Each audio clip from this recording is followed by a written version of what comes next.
good to go. Good luck. Hope you don't play too well. You don't need that.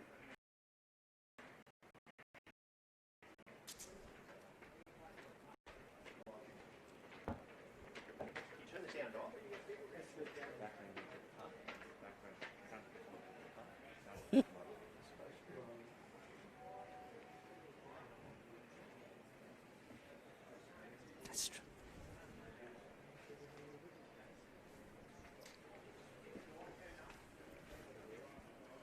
It's the business end of the Kingsgrove Sports T20 Cup, and this afternoon we welcome you to beautiful Bankstown Oval in southwest Sydney for a cracking elimination semi-final here between the first-placed home side, Bankstown Career Club, and visiting Liverpool Fairfield. Only 11 k's down the road stretches these two local rivals, and no doubt they'll each want to get one over the other to keep their Kingsgrove Sports T20 Cup alive.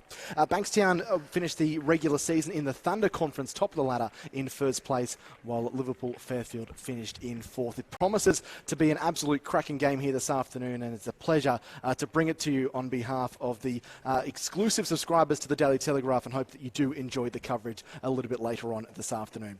My name is Jack Clifton. Alongside me in commentary is Andrew Menzel. 1v4, a bit of a local derby, just to add some warm spice to this 33-degree day that we've got in front of us, Menners, but promises to be a really entertaining contest between these two outfits. They both have come into this game in really good form. We've got match winners on both sides of the coin, so it should be a really impressive contest, this one. Yeah, Jack, thank you for welcoming me into the commentary box, and great to be here at Bankstown Oval. And as you say, it should be an exhilarating contest this afternoon. I love knockout T20 cricket, and both teams have a wide array of talented players, some state representatives and some Australian under-19 players playing today. So it's going to be a scintillating contest, and, well, the loser goes home, the winner continues on to the preliminary finals. So, yeah, a lot on the line this afternoon. Let's go through the sides and how they line up for this afternoon's clash. And Liverpool Fairfield will be bowling first. They lost the toss. The captain of the Bankstown Career Club, Daniel Sowo, win the toss and electing to bat first. So, as you can see, the players already out on the field. But this is how the home side Bankstown line up. Their captain is Dan Solway, Nick Carruthers, Zishan Ahmed, Mitch Brown, Jake Cormack, Dan Kocher, Ben Taylor, the veteran Aaron Bird, Ben Bass, Liam Marshall and Brad Simpson. While for the Fairfield-Liverpool side, they are captained by the veteran Jared Burke. Ravish Shrestava is in the top of the order.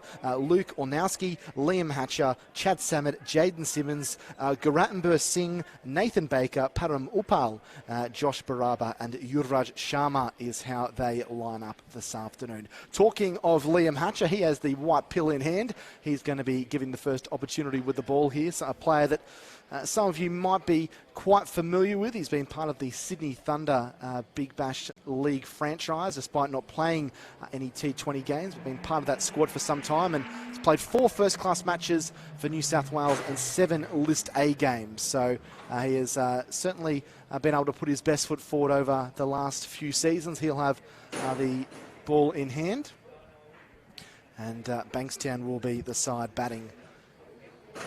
Dan Solway, the captain, is out there. We had inkling that he might be batting it down at first drop, but he is opening. I believe it is Nick Carruthers at the other end of the pitch that is going to face the music first up.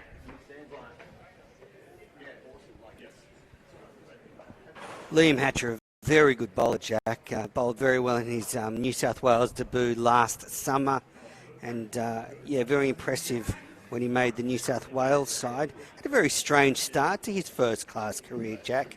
He played in the CA11 v New Zealand game a couple of years ago at Blacktown Oval that was abandoned after Finch and Ryan Carter's put on about 500 to open the batting, a first-class record in this country. And then New Zealand pulled the pin, so Liam didn't get a chance to bowl or take the field in his first-class debut. So very unusual start to his career.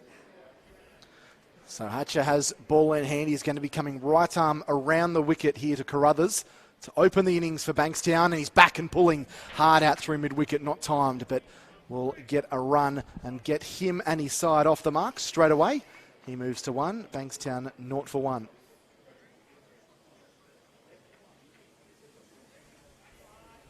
Looked a good little bit of bounce in the pitch there, that first delivery.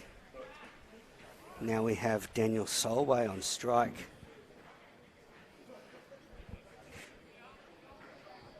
He was interviewed in the lead up to this game for the Daily Telegraph and spoke about his desire to put his name in front of the Big Bash selectors and try and sneak into one of the Big Bash squads in the country. Just see they're adjusting the sight screen a little bit, pushing the sight screen into the right position for Solway. Got a left and right hander, so they've got to move the sight screen after every delivery. Bit of work down there for Luke Ornowski, the top order Fairfield-Liverpool player. And Hatcher's going to swap and go back over the wicket now to Daniel Solway. Hasn't had a whole lot of first grade cricket under his belt here as captain of the Bankstown side. Hatcher comes in, of course, New South Wales teammate, so a bit of healthy rivalry there as Solway defends down to mid-on. I remember after Hatcher made his debut for New South Wales, Kerry O'Keefe was waxing lyrical about Hatcher's skill and proficiency with getting a bit of late outswing with the ball. I'm not sure whether he'll be able to do that with this white ball, but certainly could do that with the red ball. But yeah, difficult customer first up. And a good battle here between Hatcher and Solway. None for one so far. Bankstown after winning the toss. Hatcher's in. This one's down the leg side, and that'll be a wide. Just didn't quite adjust for the swing there, did Liam Hatcher. So it swung late down there the leg side. Solway not able to cash in and clip that ball away. Pretty stock standard field for limited overs cricket here for Liam Hatcher. He doesn't have a slip in place though. He's got a deep fine leg, square leg, mid-wicket, mid-on, mid-off. Short extra cover, point, and then third man who's on the fence. Hatcher steams in once more, short and pulled hard by Solway, but can't pierce the gap out there at mid-wicket. Again, timing not quite there for the Bankstown and New South Wales opening batsman.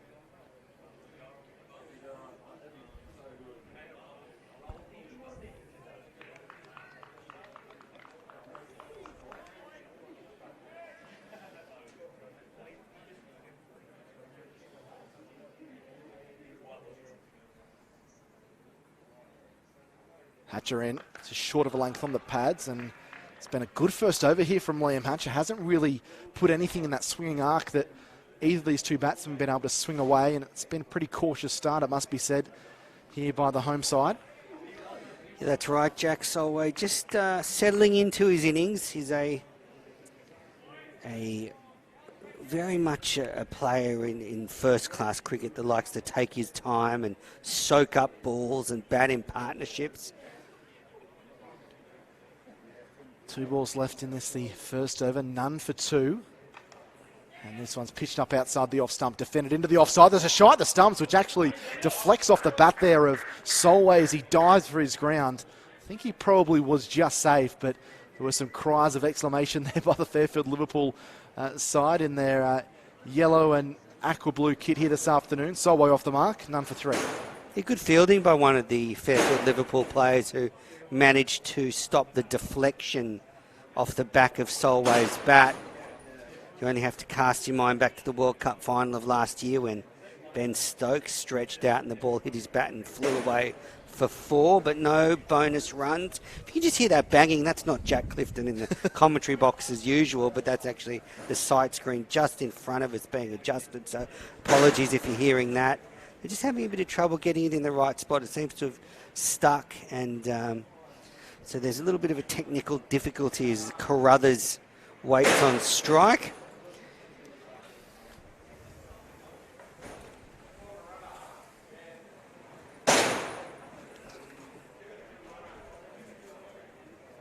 Carruthers is an informed top order player for Bankstown. Sorry about that noise if getting that through on the coverage. But yeah, Carruthers made his 4th grade century a few weeks ago, and He describes himself as being like a fine wine that's got better with age. He's 31 now and feels he's playing the best cricket of his career. So yeah, he comes into this fixture in good form, and yeah, it's an uphill task here for Fairfield-Liverpool, isn't it, Jack? Because this Bankstown side haven't lost a game in this competition. Fairfield-Liverpool coming off a loss in their last game. You'd have to say Bankstown firmly the favourites. Hatcher around the wicket and playing and missing as Carruthers outside the off stump. So that ends a long but quite uneventful over there for Liam Hatcher. A tidy one as well. Just the 3 runs off at the 2 singles and the wide after 1 over. Winning the toss and electing to bat in this conference semi-final. The winner will advance into the conference final in a couple of weeks' time. The loser bows out of the Kingsgrove Sports T20 Cup. You're watching for Jack Clifton and Andrew Menzel, your commentators for the exclusive coverage here for Daily Telegraph subscribers. First over out of the way, and 5 more overs left in the power play. We've got the Big Bash starting this Thursday, and well, there'll be a difference there. They're going to have a 4-over power play, not a 4-hour. 4-hour power play. That'd be a nightmare for the bowlers. Be good viewing, I think, but yes, 5 overs left. So I wonder if Solway and Carruthers will be looking at taking on this attack early while the field's up. Can be the best time to bat in T20 cricket. Hard ball, field up. And at the high school end, they're just moving the sight screen there to get ready for the second over.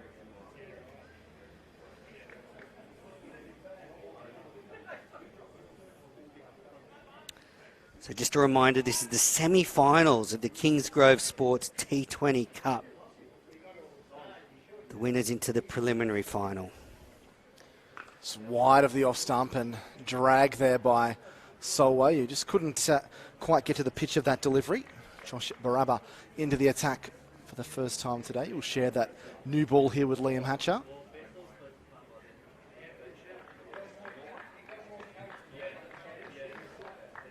Warm day out here in Bankstown. Beautiful conditions for cricket.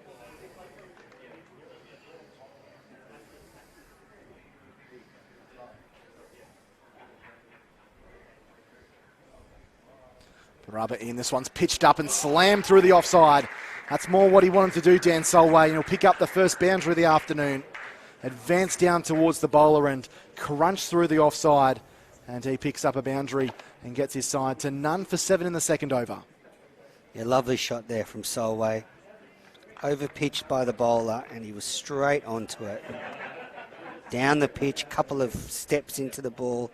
Positive footwork from the Blues opener, who averages almost 50 in first-class cricket. An enviable record.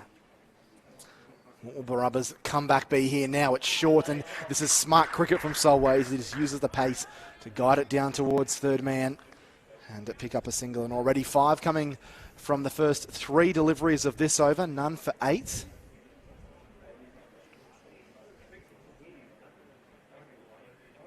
Carruthers will be on strike.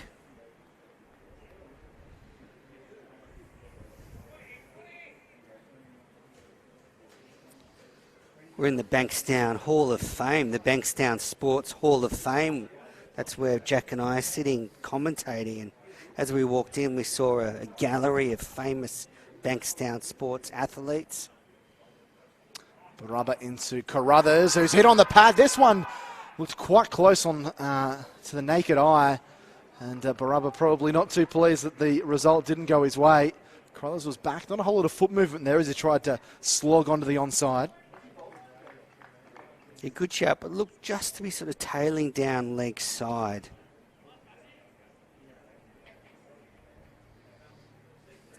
Carruthers playing across the line, looking to hit the ball out into the leg side. There is a deep mid-wicket out there and a deep point, so a sweeper on both sides to protect the boundary. Here's the bowler. Pitched up and just worked off the pads. A little bit straight there from Baraba. And they scurry themselves through for a single. So not an overly expansive start here from Bankstown Menners, but looking to pick up the singles and work the gaps. Dan Sowo, not the kind of guy that's going to hit the cover off the ball and hit 3 or 4 sixes in an over a la Glenn Maxwell, but a player that has all the shots and will no doubt try and find those gaps and run hard. No, you're right. It's a good start, though. None for 9 after 1.5 overs. Last ball of the second over. Baraba Henry's advancing this time, Sowo, but he chops it straight to Paramupal, who has a shot at the stumps. I think Carruthers would have just been home, but that is the end of the second over. 2 overs in the books already in this conference semi-final of the Kingsgrove Sports T20 Cup. Jack Clifton and Andrew Menzel, your commentators for this one. And at Bankstown, after winning the toss and electing to bat, they're none for 9. Yeah, Dan Solway walking at the bowler a couple of times in that over, showing some confidence and willingness to try and get to the pitch of the ball, hit through the line. But yeah, just talking about the Bankstown Sports Hall of Fame, of course, the War brothers played here, Jeff Thompson, Len Pascoe, more recently Steve Smith, not the Steve Smith. This ball slapped away, it almost sailed down third man's throat, but bounced about 5 or 6 metres in front of him. I'm sure that Nick Carruthers' heart might have been in his mouth there for a little bit. Yeah, Steve Smith, the other New South Wales, the former New South Wales opening batter. Yeah, you're right, Carruthers had a slash at that one. Brings Solway back onto strike to face Hatcher. He's probably there to play that strike, but both these batsmen have struggled with their timing a little bit in this first 2 and a bit overs. Hatcher continuing. Charges in now. Short of length ball, which gets Solway in a fair bit of discomfort there as he got hit in the body and wasn't sure where the ball was about to drop. It's been a good fiery little spell so far from Liam Hatcher. Dragged back at him a little bit, that ball. And well, Liam Hatcher's off pretty soon to join the Melbourne Stars for the upcoming Big Bash campaign. A great signing for them. And I think they start off their fixtures in Canberra this week. So he'll be heading further west to put on the green. Spent a fair bit of time down in Canberra, hasn't he, with the second 11 squad. He's played a bit with the former New South Wales ACT countryside that were based down there at Manuka Oval. He pitches this one up and it's punched confidently to mid-on. There's a shot at the stumps. That's going to be out. That's a brilliant piece of fielding. It's Luke Oranovsky that has had the direct hit. Solway is inconsolable at the moment. He knows that was a big mistake. It was a suicidal run. And Luke Oranovsky, who's been doing his fair share of pushing the side screw in the last couple of overs, gets his name into the scorebook with a brilliant direct hit. He hits all 3 stumps. Solway, the danger man, goes. And Bankstown lose their first wicket in the third over. They're 1 for 10. Yeah, he pushed it straight to the big man at mid-off, who had all 3 stumps to aim at and did not miss. And that is a huge wicket for Fairfield-Liverpool. They've got the Bankstown captain. They've got the man with a first-class average of almost 50. Well, that is not the start Bankstown would have wanted. And Solway trudges off. Not sure what he was thinking when he called for that run. Wanted to take on the fielder, but it backfired. It bounced up nicely for Oranovsky coming in from mid-off and easily picked up the ball, aimed at 3 stumps, looked to hit the middle stump, and Solway gone. He struck the ball quite well. He timed it probably a little bit too well, that it went straight to Oranovsky there, who was able to pick it up cleanly and have a shy at the stumps. It wasn't just a shy, he clattered the ball into him. But here is Hatcher continuing. Swing and a miss outside the off stump. Zishan Ahmed comes to the crease. He's at the non-striker's end. And I guess that's what pressure can do. It happens in all formats of the game. And Liam Hatcher's been pretty much on the money. It's his first game for Fairfield-Liverpool during this 2020-21 campaign. Continues around the wicket here to Carruthers, who drives. He drives well, but a little bit too square on that occasion. Picks out point, but they do manage to get through for a single after the initial misfield. Zishan Ahmed, a very talented batter growing up. Comes in at number 3 with still 3.5 overs or 3.1 overs left in the power play.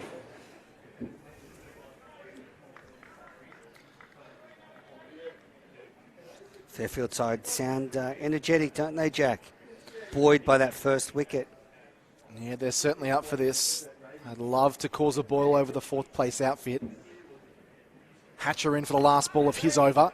And very compact in defence there is Ahmed as he defends out to short extra cover. That is the end of the third over. It's been a great start for Fairfield-Liverpool, who lost the toss and find themselves in the field. Bankstown are 1 for 11 after 3 overs, and they've lost their captain, Dan Solway, runner in that over from Hatcher for 6. Solways look good. Hatchers look good so far. None for 5 in 2 overs. Tuning up before the big bash. Yeah, it's a semi-final day, Jack. The other semi-finals going on today. We've got Gordon taking on Sutherland and Parramatta taking on Hawkesbury. Baraba to continue from the Bankstown Sports end of the ground. There could be another run out here. Again, it's a late dive as Ahmed had to really get on his bike to make sure he got home. They're certainly taking some risks. The first place Bankstown Cricket Club at the moment. They almost found themselves 2 down there. It's a nice piece of fielding from the Fairfield-Liverpool side, Manners. Just angled the bat and played it straight to gully, but not quite as easy a job as Oronovsky had at mid-off, where it sat nicely up for him as he came in. Would have been home, Ahmed, but still a few heart palpitations for the home side. And Ahmed's forward and defending this one off the outside edge down to third man. Squared him up a touch, the number 3 batsman. They're just trying to get settled, aren't they, at the moment, Bankstown? That hasn't been comfortable these first 20 deliveries. And the other semi-final is between Sydney and Uni of New South Wales, but that'll be taking place Thursday night because Australia A is using Drummoyne Oval this weekend. So 4 semi-finals taking place. The Sydney Sixers and Thunder Conference both in action. Baraba in and back and pulling this one around the corner. There's no one down there. One bounce into the fence for 4. A little smart play there from Carruthers. Moved inside the line of the ball, Manners, and just really helped it on its way. One bounce crashes into the fence. That'll make them feel a bit better in the dressing room up there at Bankstown Oval. 1 for 17 in the 4th. Just played this ball nicely off his hip. Bit short. He was able to get under it, and Carruthers, who's been in good form this season, timed that one nicely. Yeah, he's looking like the man that could carry them in this innings. 9 off 9 deliveries. Baraba in once more. He's forward and was looking to launch down the ground there, but just checks the shot as he pushes out to extra cover.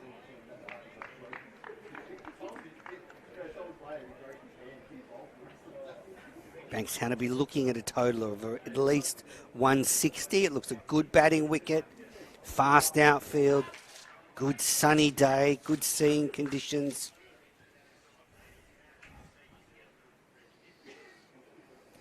But they've been rocked early with the captain run out.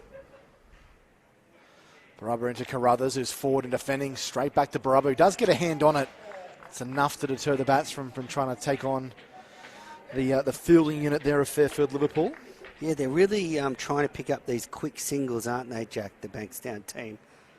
Looking to just knock and run and rotate the strike. They've been taking risks. One spectacularly failed.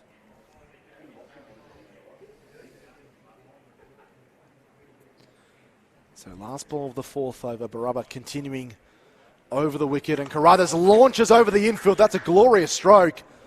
Didn't get it quite out of the middle, and he'll come back and get a second run, but advancing and trying to use these fielding restrictions in his favour. He picks up a couple to end the over. Carruthers moves into double figures, and 4 overs gone. Bankstown 1 for 19.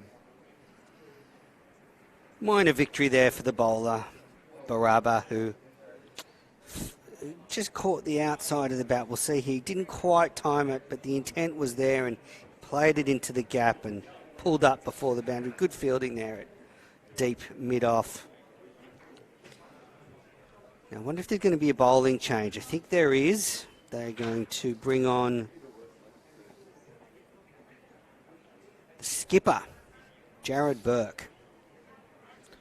Yeah, the wily 37-year-old veteran. He's been handy with both bat and ball, not just this season, but for many seasons in this Sydney first grade competition.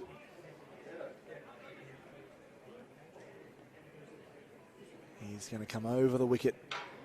Here is Ahmed is back and cutting, and he gets it past the man at backward point for 4. Really nicely done. Didn't try and hit the ball too hard. Just used the pace and spin to guide it past backward point for a boundary. So good start to the over here for Bankstown. Maybe this is one they might think that they can just start to work and push the ball around the park and lift that run rate up. Lovely late cut there. Wasn't too short, but it was a bit wide. Burke in, and this ball is thundered through the offside. Good piece of fielding by Hatcher, I think it is, on the edge of the circle. They've certainly put their best foot forward, haven't they, this Fairfield-Liverpool side in terms of fielding. Making it difficult for the Bankstown side at the moment out there in the middle. Throughout this tournament, Bankstown have probably proved themselves to be more of a bowling unit than a batting unit. Outside of their round 1 game against Campbelltown Camden, where they made 8 for 165. They haven't really got close to posting a score like that. Burke in, this ball tucked off the hip there by Carruthers out into the deep for the single. They made 8 for 165 and a 21-run win in round 1. Then they had a draw against Western Suburbs where they didn't bat. Round 5, 1 for 86 after blasting Hawkesbury out for just 85. Round 6, 8 for 115 when they bowled Sydney Uni out for just 90. Burke in, just altering his length and his speed a little bit there as it's knocked down the ground for a single. And then the final few games saw them make 5 for 131 and beating Blacktown Mounties before this match here. So a score around that 130-140 mark with their bowling attack might make things a bit difficult for Fairfield-Liverpool as this ball's chopped straight to gully, no run. Fairfield-Liverpool snuck into the finals on net run rate. They were equal on 10 points with 2 other teams. Back into Ahmed, who punches down the ground. That's going to get through for a single. A little bit easier this time. No diving for the crease for the batters out in the middle. That is the over. 5 overs gone. 1 for 27. This pair at the moment. 13 to Carruthers. Ahmed is on 7 there. Not going at a blistering run rate, but doing enough to work the ball into the gaps and pick up the occasional boundary. They've looked good so far, this pair, since Solway was run out. They've been busy. They've been taking on the fielders and both timing the ball nicely.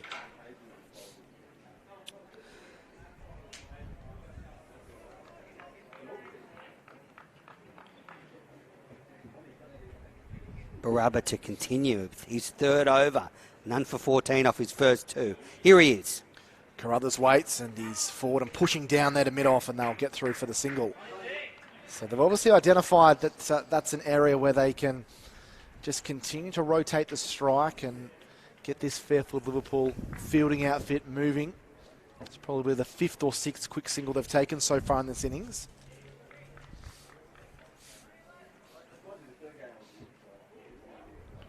And we'll bring Zishan Ahmed back onto strike,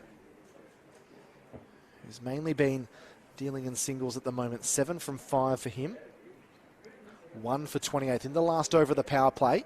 Baraba in, it's chopped hard out there to cover. Really wanted to get after that one, Ahmed. Timing just not quite there at the moment.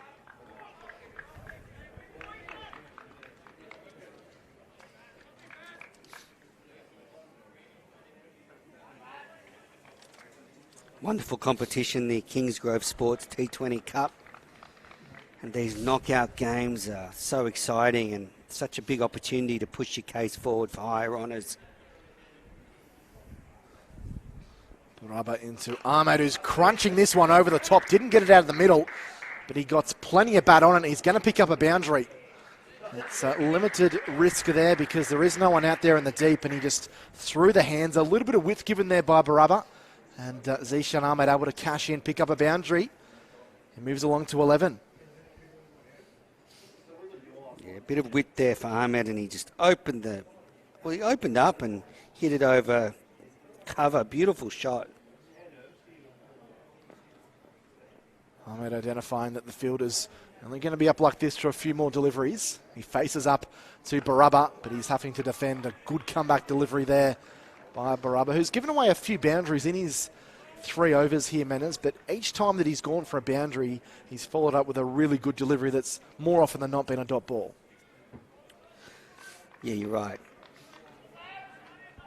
He's managed to bowl pretty tightly. I mean, 1 for 32 off 5.4 overs. It's a solid start, but if you're the fielding side, you take that most days. They've fought their way into a good position, the visitors. Rubber in, this ball hit uppishly. One bounce down there to the fielder at mid-on. He's looking to get after it, Zishan Ahmed. He's had a few starts in this competition as well. 12, 7, 2 and 17 before today's knock of 11. So he's been able to get himself in and get a few runs, but hasn't been able to push on and get a big score in this competition at least. Looks like a dasher, doesn't he, Jack? He knows T20 cricket. Last ball of the 6th over and last ball of the power play. What will we see? Baraba into Ahmed, who's driving beautifully out there through cover, but they do have a sweeper out in the deep. Think about a second, sent back wisely. That completes the power play. 6 overs gone. They've kept it well and truly in check, have the visitors. Bankstown, they won the toss earlier this afternoon, elected to bat their 1 for 33. They lost Dan Solway, who was run out for 6. But since then, they've decided to push on. Zishan Ahmed, 12 from 10, and the opener, Nick Carruthers, still there, 14 from 16.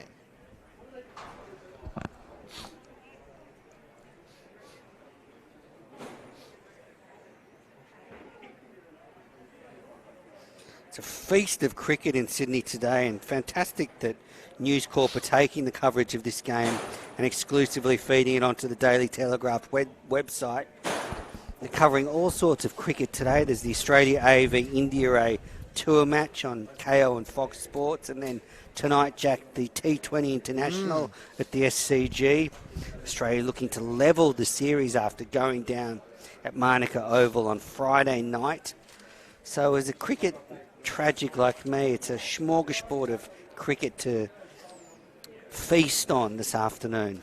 Certainly is. Change of bowler here. Chad Samet coming into the attack, the left armour.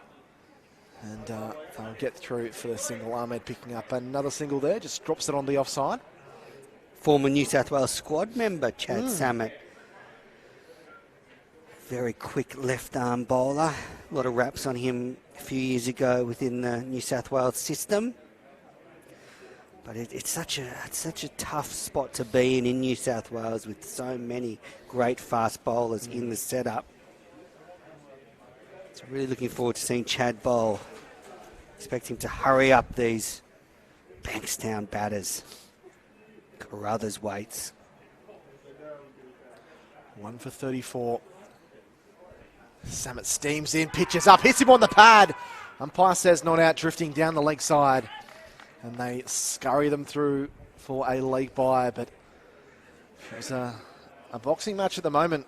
I've got to say Fairfield-Liverpool ahead on points, having taken that early wicket and have kept things under wraps and troubled the batters with a few deliveries similar to this one. Nick Carruthers probably fortunate he's not playing park cricket, because I think there's a few duty umpires. The finger would have gone up pretty quick with that one. Did look close. Probably the correct decision by the umpire then, drifting down past the leg stump. Samet in this one, pitched up. He's really on the money, isn't he? Both him and Liam Hatcher have looked quick, and they've been bowling in good areas.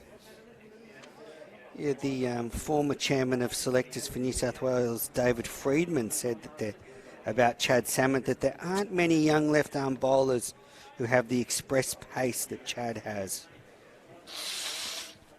So, a lot of raps on Chad.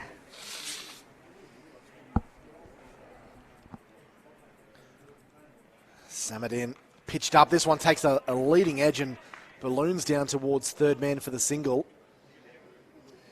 He's hit the ground running, the young left armour. Terrific delivery, that one, right up in the block hole.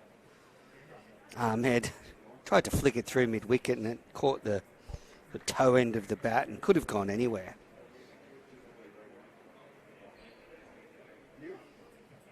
I like these Fairfield-Liverpool outfits. Lovely yellow. Fits with the major sponsor of Premier Cricket, McDonald's.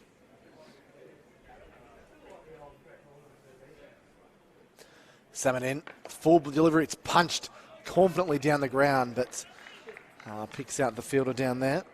Got away with one there. Carruthers will be disappointed he couldn't at least knock that full toss into a gap. Yeah, you got one a little bit wrong there, Chad Summit, looking for that fuller delivery, maybe even a Yorker.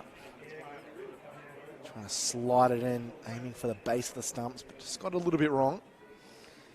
Carruthers 14 off 18. He'll be looking now to up that strike rate now that he's got his eye in. Faces up here, he swings handsomely for this one, but again picks out the fielder in the deep, and will just have to settle for a single. But a very good first over there from Chad Summit. They're making things very difficult for the Bankstown batters at the moment. 7 overs completed, 1 for 37. That run rate just a tad above 5 and over. Fairfield-Liverpool doing a great job of keeping these two batters quiet so far. I don't think they've bowled well so far, Jack. There hasn't been a lot of loose stuff.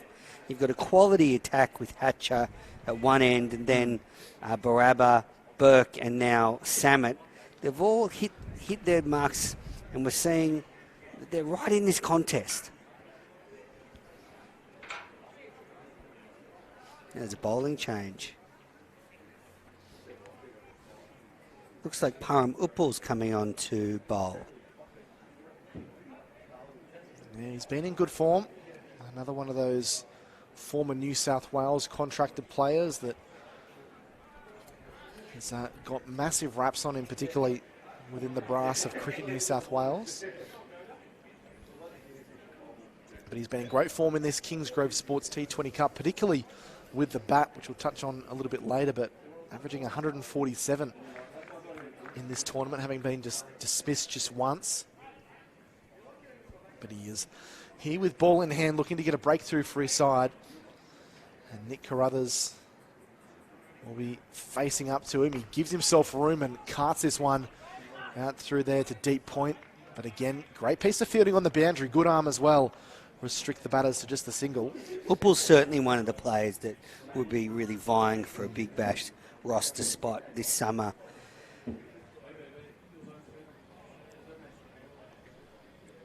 Yeah, particularly when you think of his spin partner Arjun Nair having got a contract with the BBL.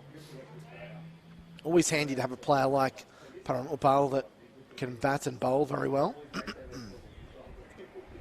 Drops this one short and look to really slap that away on the onside.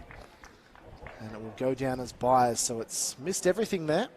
Another run to the total for Bankstown though. Going for that big shot on the leg side, wasn't he, Menas? Yeah, he was, and a bit more pace on that ball from Uppal. It couldn't get anything on it. Clears that front leg and cuts through the offside, but another superb piece of fielding. I feel like a broken record player at the moment, but Ornowski there diving across and making a good stop. Yeah, terrific fielding. Diving away to his right. Rattenberg Singh is on the edge of the circle as well. He was involved there. They're swarming on that white pill. And a swing and a miss here. Well, these Bankstown batters are getting frustrated, aren't they? Fairfield-Liverpool keeping them quiet. They've been unable to find the boundary regularly. And now that run rate, wow, it's just hovering around. Well, just under 6 and over. Ahmed faces up. He's launching this one and slaps it in the gap momentarily, but again, hit it so well, timed it so well that it raced to the fielder out in the deep hatcher, and just the single is all they get. So runs are coming every ball. Unfortunately, they're not able to be coming in multiples or quadruples at the moment. It is just the singles here for the Bankstown Cricket Club. few of the locals have wandered in to watch the festivities here. Cleared away, launch in the air. This is going straight down the man's throat in the deep, who takes the catch comfortably. And Paranupal, he likes that. He's pumped up and he removes the Bankstown opener, Nick Carruthers, who was searching for that big shot, trying to slap it over the long off boundary for 6. Didn't quite get the distance on it and picks out that fielder in the deep and made a really good catch right there on the boundary rope. So Bankstown struggles continue here at home. 2 for 41 after 8 overs, after electing to bat when they won the toss earlier this afternoon. Fairfield-Liverpool have earned that wicket. They've kept them quiet for a few overs. Frustrated Carruthers, who was trying to get the scoreboard moving, but played and missed a few times. Couldn't quite get going, and then Uppal tempted him with a ball, and he hit it straight down Longoff's throat. Looked like he was trying to hit it a bit wider of the fielder there into the gap at cover. But it was a good wicket for Uppal in his first over, and that's the end of the 8th over. The score 2 for 41. Yeah, it went a long way, but unable to find that gap or clear the fence. And you can put that down, obviously, to some tight bowling and accurate bowling here from Fairfield-Liverpool, but some really good fielding, particularly out in the deep, that have cut off balls that in other matches may have been able to run for 2. Just had to settle for the singles. So they've looked sharp, and they've got that run rate down to about 5 and over, which is not where it should be in T20 cricket, Jack. Samet continues. Mitch Brown, the new batsman for the Bankstown club. Samet into Zishan Ahmed, who punches down the ground, and Chad Samet, like any good fast bowler, threatens to sling the ball back at the opposing batsman.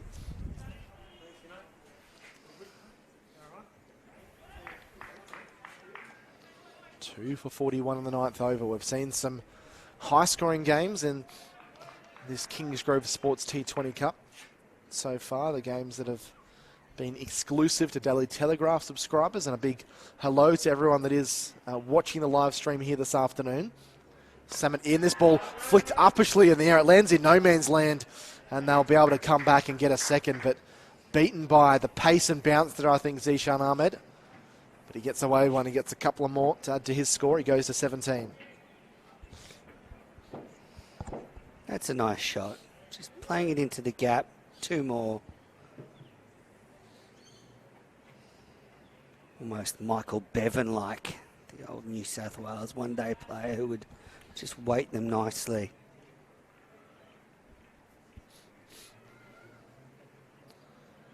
Samet bowls to Ahmed, hurries him up as he flicks it off the hip to short mid-wicket. Some really intense bowling here. Hasn't really been an over where Bankstown have really got on top. I think the most they've had in an over was 8 when Jared Burke came on to bowl. But haven't had one of those overs where they've been able to pick up a couple of boundaries and run a couple of 2s to really heat the pressure back on Fairfield-Liverpool. A lot of pressure on Mitch Brown, the Bankstown all-rounder, to get stuck in. And Samet, you've got Ahmed, who's able to flick that one through the onside. They're going to come back for a second here. And there's another awkward dive at the end there for Zishan Ahmed as he manages to make his way into his ground. He picks up 2 more.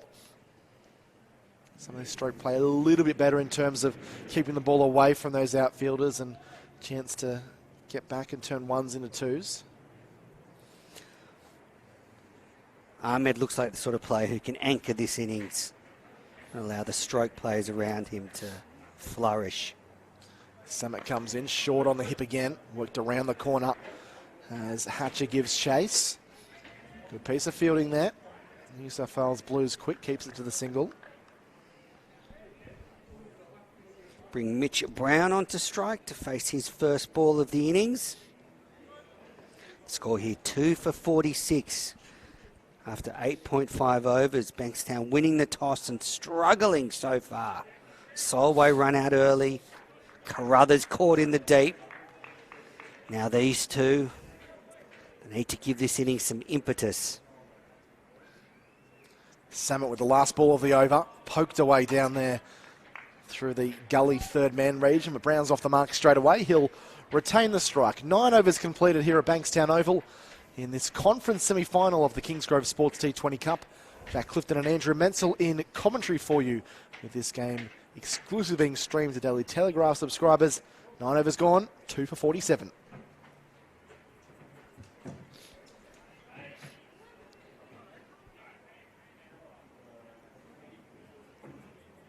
Liam Hatcher, the pick of the bowlers so far. 2 overs, none for 5. Now Uppal back into the attack. Got a wicket in his last over.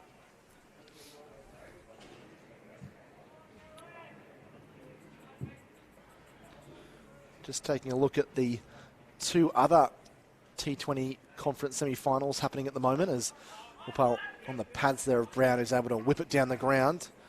Bit of indecision there by both batsmen, keeps it to the single. All games very evenly poised at the moment. Gordon batting against Sutherland at Chatswood Oval, 3 for 92 in the 9th over. And Parramatta at home there at Old Kings Oval against Hawkesbury, 2 for 77 off 9.5 overs. As Uppal is in, and this ball's crunched through the leg side out there, the deep square leg. Again, not out of the middle there from Ahmed. One bounce into the hands of the fielder on the deep square leg boundary.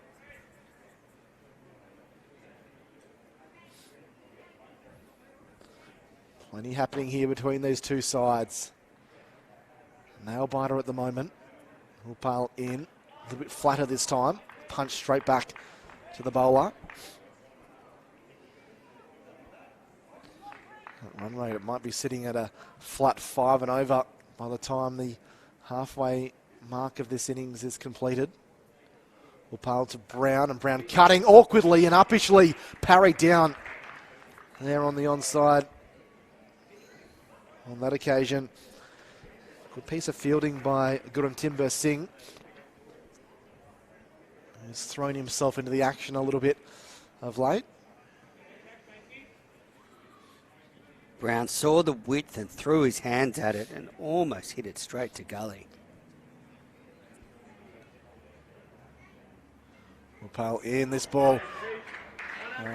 It's a penalty for LBW there by Uppal. I thought it came off the outside edge. An orthodox slide there by Singh, and they get back for 3, I believe. 2 for 53. So 3 more runs to the total. Good running between this pair. Ahmed jammed down on that almost Yorker length delivery. Brown faces up to Uppal. Almost tries to advance, but he plays and misses outside the off stump. Good end of the over there for Param Uppal. And that is the halfway mark of the innings here. Bankstown, they won the toss, elected to bat. Hasn't gone as rosy as they would have liked. They've lost 2 batsmen so far. Daniel Solway, the skipper, was run out for 6. And then their opener, Nick Carruthers, as you can see on the scorecard, caught Yuvraj Sharma, bowled Puram Uppal for 17. Brown and Ahmed trying to build towards something. But at the halfway stage, the Bankstown Cricket Club, 2 for 53 in that run rate. Down the bottom left of your screen, probably the concerning factor at the moment for the home side, just 5.3 runs per over.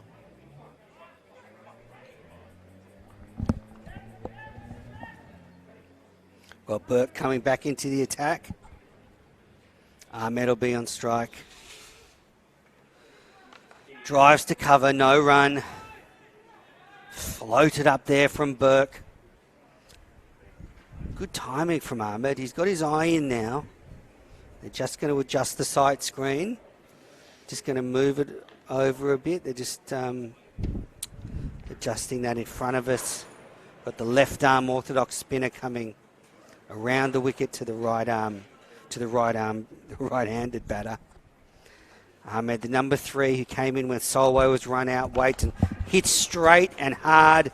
It was in the air and it smacked into the pickets for 4. A lovely shot from Ahmed, thrown up by Burke, and he hit it powerfully. 4 runs. Yeah, important stroke there from Ahmed. He's probably got his eye in now. Timing's becoming a little bit easier for him, but he just thrust that front foot down the pitch and slapped down the line. Burke in again from the Hall of Fame end, and an ungainly slog there from Ahmed, and it just dribbled down to long on for a single. Well, we saw a lovely shot the ball before. That one, a little bit agricultural, brings it Brown onto strike. The score here, 2 for 58. Birkin throws it up, and it's pushed to cover, no run. It's all Fairfield so far this afternoon, but runs on the board in knockout cricket is essential. Thrown up and slogged over mid-wicket, and 4 runs. Lovely shot from Brown. One bouncing into the pickets. It was a full ball, and he hit through the line powerfully. Yeah, beautiful shot there. This is the over that they're just starting to take the attack here to Jared Burke a little bit. Lovely swing across the line. Birkin again throws it up, and it's almost got through Brown, who edged it into the onside for a single. Well, that's the end of an expensive over for Fairfield-Liverpool. The score here, 2 for 63 after 11 overs. Yeah, you would take out the skipper's 2 overs that have gone for 18, and that run rate would be even lower. But, yeah, good play there from Bankstown. Find their groove a little bit more. Moving around the crease, both batsmen there, just to try and alternate length of Burke and get under him a little bit. But, yeah, 2 very good shots there to pick up boundaries. No doubt they would like to continue in that vein as that run rate creeps up towards 6 and over. Param Uppal to continue from the high school end here at Bankstown Oval. Into Brown. It's thrown up, who's played that to cover, no run. Uppal, the off spinner. Hops in. Delivers and slogged away on the onside to the fielder, who's taken a great catch. He's snaffled that one just a whisker off the ground, picked it up, and terrific fielding, and Uppal gets his 2nd wicket. Brown goes, caught for just 8. Yeah, that's an incredible catch. Coming forward and the ball dropping on you as well. It was probably a little bit too full to play that shot. He did get a decent connection, but a really remarkable catch coming forward, grasping his fingers just under the ball. That was a really nice bit of outfield catching there. And again, another important breakthrough, just as this partnership meant it looked like it was starting to blossom for both these batsmen. And they were starting to maybe not get on top, but build towards something of that vein. They lose another wicket. Absolutely. And Uppal was frustrating Brown. He was struggling to get him away, and then, well, he timed that sort of slog across the line okay, did Brown, but straight to the fielder. And a great catch, deep square leg. Uppal now the figures of 2 for 9 in his 3rd over. And out comes Jake Cormack to the crease. That was caught by Nathan Baker out there. Couldn't quite see his jersey from our position, but smart catch coming in. Now Uppal adjusting his field. On the offside, he's got no one on the deep there, just the deep mid-off, and he's got a sort of deep cover, but he's only 3/4 of the way to the boundary. Interesting field. Cormac waits and defends onto the onside, and they take off for a single. He's straight off the mark. The Bankstown number 5 brings Ahmed back onto strike, who's got a lot of responsibility now to go on with his start. 29 of 26 deliveries, his high score in this competition so far this summer, the Kingsgrove Sports T20 Cup. Needs to kick on. Uppal. In again, quicker ball, and it's just played to deep mid-on for a single. They think about 2, but it's not there. Smart fielding there in the outfield. 2 for 64 after 11.3 overs here. 11.4 overs. 3 for 65. Cormac waits.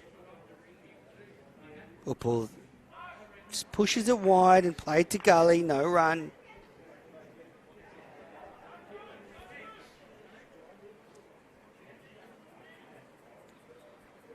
Last ball of the 12th over. What will Cormac do? He's just come to the crease. It's pushed into the onside. Taken one. And that's all it'll be. Well, the end of a successful over from Fairfield-Liverpool. 1 wicket, 3 runs. Mitch Brown back in the pavilion.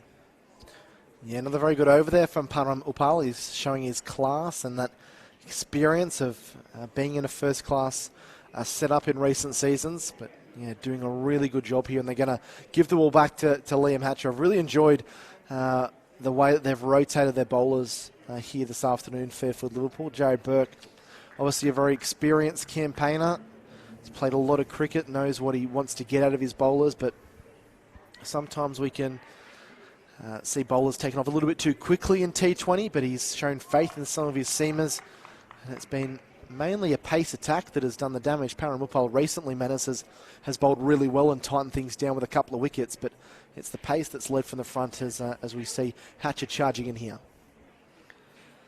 Hatcher to Cormac, and that's wide, and that's going to be 4 wides. Yes, it will. Yep, well, maybe put a bit of a mocker on him there. That's not the start they wanted from Hatcher. And Fairfield-Liverpool will be hoping that isn't the start of a bit of a momentum swing.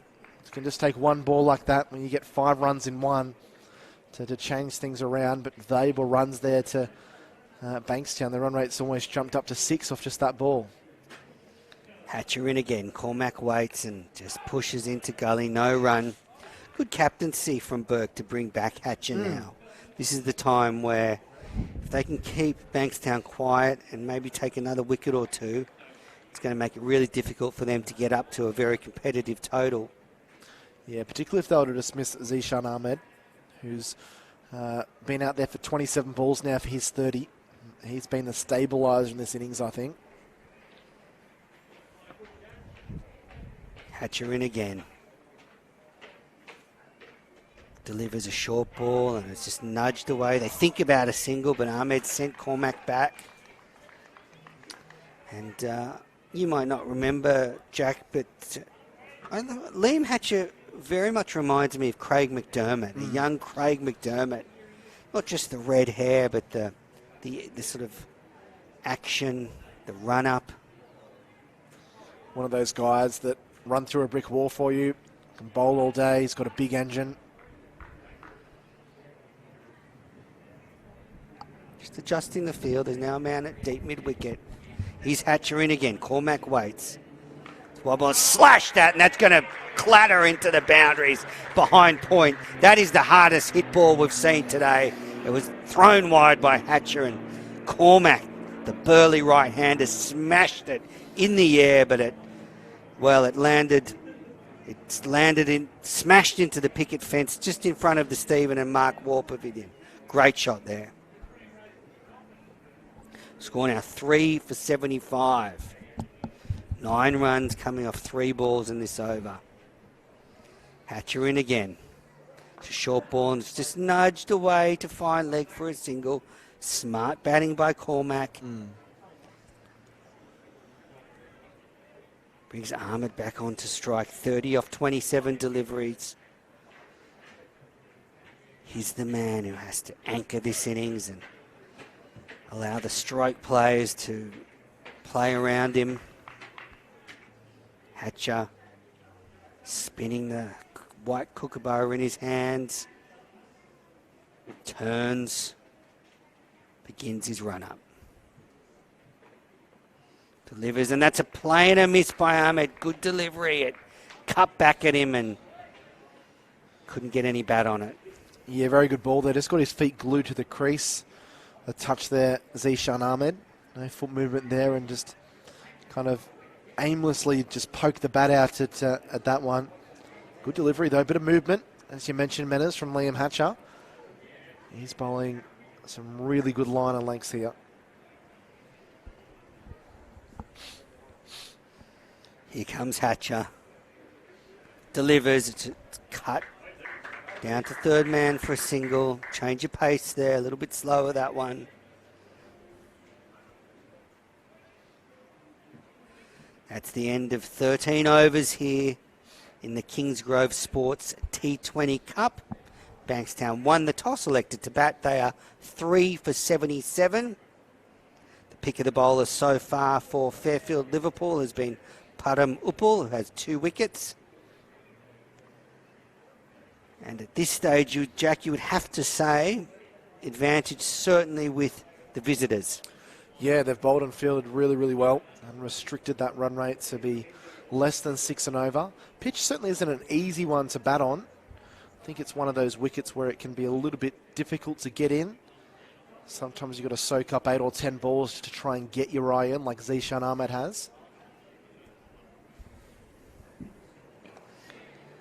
Pitched up by Uppal, and they take a quick single, and it's going to be an overthrow. There will be an overthrow. You get one extra one there. Yeah, a little bit sloppy here from Fairfield-Liverpool. There was those 5 wides off the first ball of Hatch's last over, and then an overthrow there that didn't really need to be thrown. The batsmen were always going to be getting home safe there. Ahmed waits for Uppal. It's thrown up nicely, and that is great bowling from the off-spinner. He took a bit of pace off it, looped it up there, and Ahmed was completely beaten. Goes away for a bye. And that's the kind of stuff these BBL franchises are going to be looking at, isn't it? Bowlers that can alter their length and their line and their speed. Can just... Oh, missed stumping. That was a chance. He was out of his crease there. That's played down the ground by Cormac. They've taken one. They think, Keishan Ahmed's back. And they're... Oh, that's out. That's run out at the non-striker's end. Ahmed was going for a quick 2. It was a bad call. Good fielding, and he's gone. Run out for 33. What a wicket for Fairfield-Liverpool. The second run out of this innings. Yeah, and again, it's a suicidal one, Menas.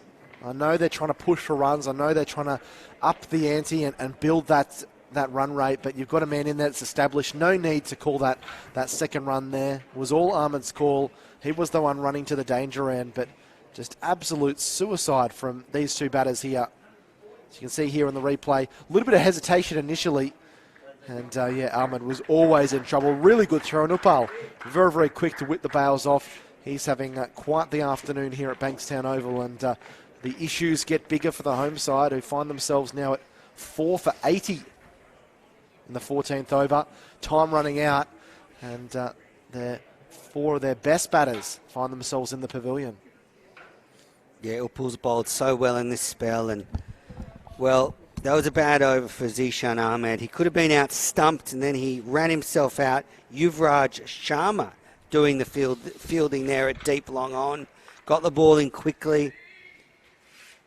And a vital wicket for Fairfield-Liverpool, who now take control of this semi-final. Bankstown 4 for 81. Cormac waits and he's back, defending into the offside. No run. The new batter, Dan Nicotra. Got it, Jack. Uppal's there, and it's just played into the onside by Cormac for a single. So that'll bring Nicotra onto strike. Dan Nicotra, right-hander. Well, the table-topping Bankstown Cricket Club are in trouble here, aren't they? They certainly are, and it just shows that you can win all these preliminary matches. It means nothing if you don't turn up when it's sudden death. Uppal in throws it up. Nice variation in pace there, and Nicotra gets off the mark, playing for a single. The umpire's motioning about something. I'm not quite sure. I think it was about keeping the ball up. So obviously, we see that quite regularly in the shorter forms that we manage. The fielders throwing the ball in the ground to try and soften it up a little bit. So I think the umpire just saying just to be a little bit more vigilant in keeping it up. But with 6 overs remaining at this stage, 83 on the board, you're already 4 down. You'd be looking at 130 from here, wouldn't you? Yeah, and that's going to be a big ask, I think. 50 from here from 6 overs at 8 and over when they've been scoring at about 5.8, 5.9 for most of the innings. That's a tough ask. Right, Burke in from the Hall of Fame end replaces Hatcher, and Nikotra just plays and into the offside for a single. It's up to one of these batters out in the middle to just try and get the iron, try and find their groove, find their timing, and then being able to hit a couple of lofty blows here. Cormac waits and defends off Burke. No run. It's all a battle. It's a mental battle. It's a physical battle. It's trying to get that bowler to lose their length and bowl a short one or a wide one. Change of pace from Burke a bit quicker, and it's swept to the man in the deep for a single. And Fairfield will be happy with that.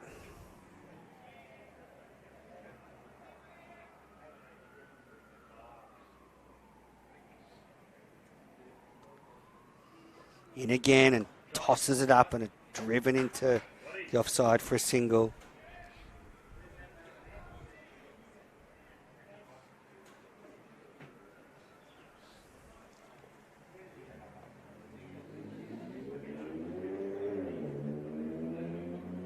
Burke in again, and it's played to cover, no run. He's come back quite nicely here, Jared Burke. First 2 overs went for 18. This over's only conceded 3. This last ball's going to be the key one, though. Can he keep it tight? Throws it up, and it's a wide. Just pushed it down leg side.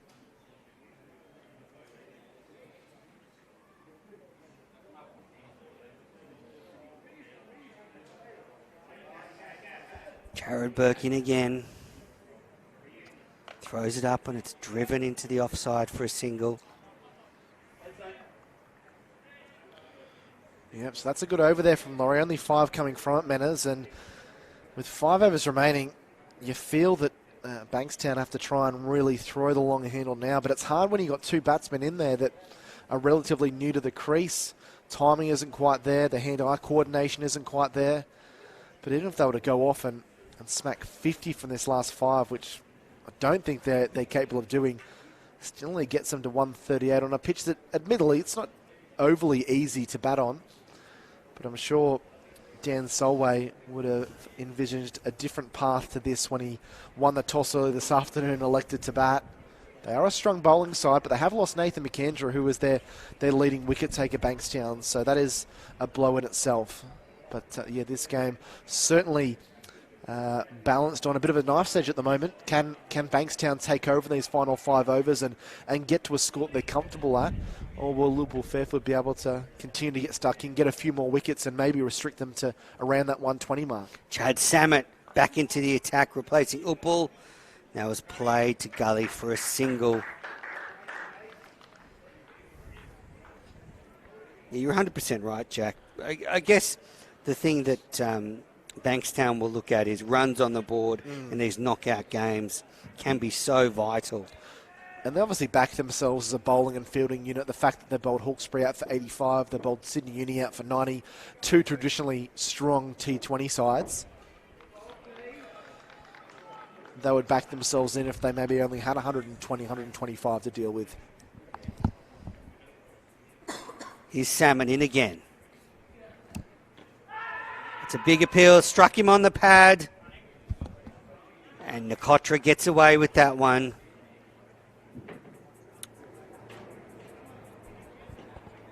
Well, fantastic spell from Param Uppal. He's finished his 4 overs, 2 for 17. Could have had a 3rd wicket with a missed stumping off Ahmed. So far, the pick of the bowlers, Param Uppal, 4 overs, 2 for 17. Good shot there from Samet. Now Cormac is on strike. He's got off to a good start, 12 off 15, needs to kick on. The full ball, and he drives it into the gap on the onside for a single. Nikotra back on strike.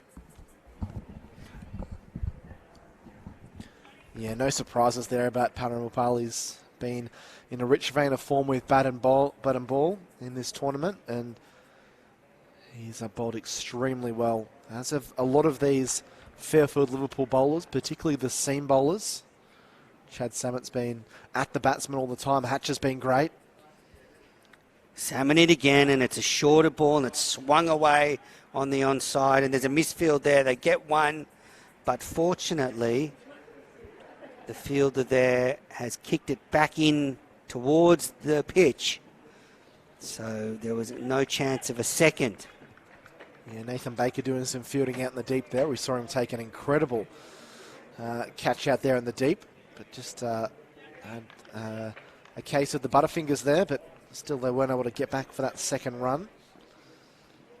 Just haven't been able to swing the ball away effectively today, Bankstown. Salmon in again to Cormac, who's slogging that one into the offside, and they take one. It was uppishly hit.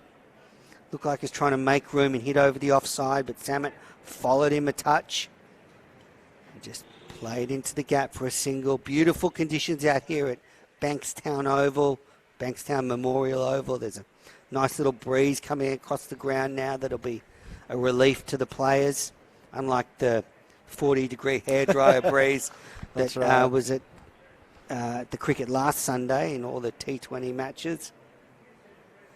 He's salmon in again, and it's a full ball and whipped away, and that's going away for 4 behind square on the onside. Lovely shot there from Nikotra, just a leg glance behind square for 4, and a much-needed boundary, Jack. Yeah, just breaks the shackles a little bit. 9 coming from that over there. Obviously wasn't a conventional shot, didn't look pretty, but enough on it, and being able to find the gap. I think that's been the thing for Bankstown. The last probably 5 or 6 overs, they've played some really good cricket strokes out there, but it's been picking out that man in the deep or hitting to players close in where they've only got 1 or 2, and perhaps they should have got maybe 4 or 6 for it. So that's gonna help things there. Give them a bit of confidence as well for Daniel Kotra, and a bit of a partnership developing here, but they need to keep going. They need to be trying to get 9, 10 each over, I think, from here. Jared Burke threw that one up again and played into the offside. No run. 4 for 97 after 16.1 overs. Burke into his last over now. Copped a bit of tap in his second over. Yeah, he rectified things the last over. Only 5 taken from it. This over 2 dot balls to start. Pretty impressive. Jared Burke in again from the Hall of Fame end. And that's thrown up. A good footwork there by Cormac, who got down the track and pushed it into the offside for a single. Some of the older cricket fans remember Jared Burke representing New South Wales when the 2020 was a state competition, not franchises like it is now. Thrown up by Jared Burke. Gave that some air, and Nikotra was tempted. Just got the single.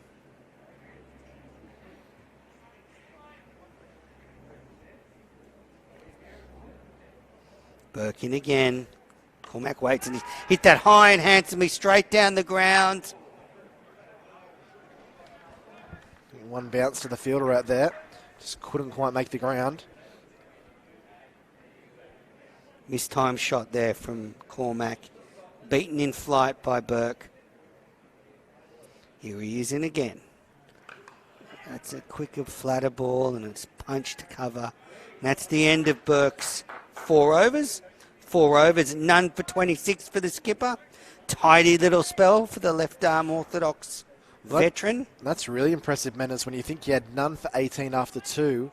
Normally it's the other way around. You might concede 8 or 10 off your first 2 overs and then get towed up a little bit in your final 2, particularly this late in the innings with Bankstown looking to get on top. That's really impressive bowling. So 3 overs to go, 4 for 100.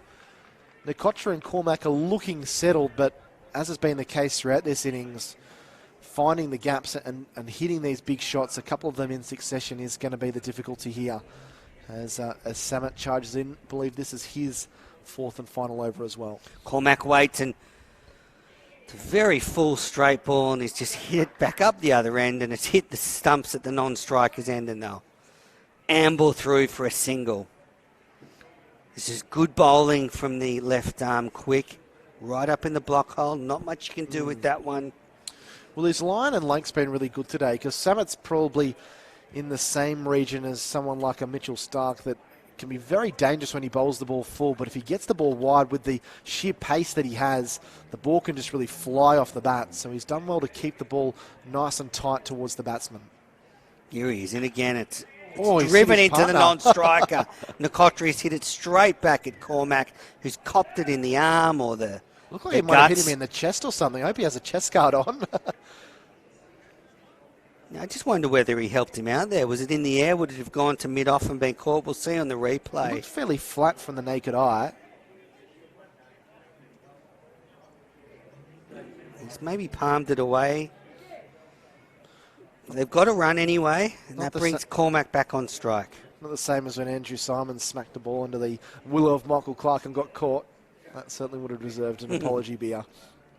Salmon in again. It's a very full ball, and they've squeezed it out. They've taken one. They'll think about two, but I would think after the... Oh, there's a misfield there, and they'll get a second. Was that Baraba there at mid-off? Yeah, I think it was Josh Baraba down there. He's filthy with himself. He head in from the deep, and he covered a lot of ground really quickly, but just the focus perhaps not right there as the batter's able to get back for two. But need to see more from Bankstown here, Manners. I know they're trying their utmost, but maybe even just to shuffle around the crease, try and get on the inside line of one of these deliveries to help it away. Salmon in again. It's a full wide ball, and it's slogged away into Cow Corner, and they'll cut it off, and they'll just get one. Yeah, right idea, Manners. Sorry, but just the timing. No. I think that's makes me think that this pitch is a little bit difficult to bat on. That it might be a little bit slower. The ball dying a little bit as it's getting to the batsman. Be interesting to see how Fairfield-Liverpool approach this chase. Similar to a couple of the other games we've done where the pitch is acting a bit slow. Maybe the first 5 or 6 overs are where you have to chance your arm. Spot on. Here's Salmon in. It's a short ball, and that's pulled high and handsome, and that's 6. That's better.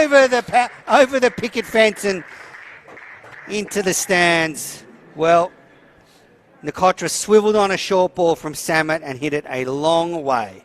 Yeah, that's exactly what they need to do. They've been sweating on a ball that's a little bit shorter like that. Can give him the time to really get in position, step back and across on his stump, swivel, and slap that backward as square. He got a fair chunk of it. I think it might be out on Chapel Road in Bankstown. They've had to retrieve it. They needed that one. Just eases the pressure a little bit. Still 13 legitimate deliveries remain. 111 on the board now. 130 all of a sudden, not looking that far outside the realm of possibility. Nkotra's dashed to 17 off 10. What can he do? Oh, he smashed that down the ground. But they'll just get one. A fielder in the deep. Starting to open up. The Bankstown number 6. Well, poor old Jake Cormax is going to have to take out an insurance policy on himself. He's been hit once. He almost got hit again there as he jerked himself out of the way. But, yeah, Nkotra's looking like the one that could crack a couple of boundaries in succession, maybe hit that big shot for 6 again. Hit it straight towards the car park where all the players parked their automobiles. You didn't park there, did you? No, I Dennis? didn't. See, this is where I was going. I was like, I'm not taking the chance. No. And it's the way he hit that one. There could be a few more heading towards the cars. But, yeah, just back to your point on the pitch. One thing that's been very clear is Fairfield-Liverpool have bowled well.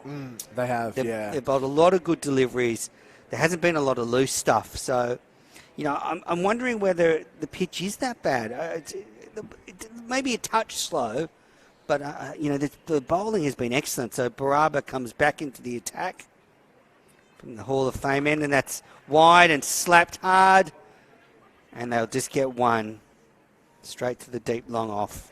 For me, it's just the timing. It's not necessarily the lack of runs that Bankstown have scored. It's just maybe 1 or 2 players you could see not timing. They're just not seeing the ball right. But when you're seeing kind of 4, 5, 6 batsmen all kind of mistiming and miscuing shots, it does, for me, give a bit of indication of what the pitch is like. But, yeah, full credit to Fairfield-Liverpool. I think they've bowled extremely well today.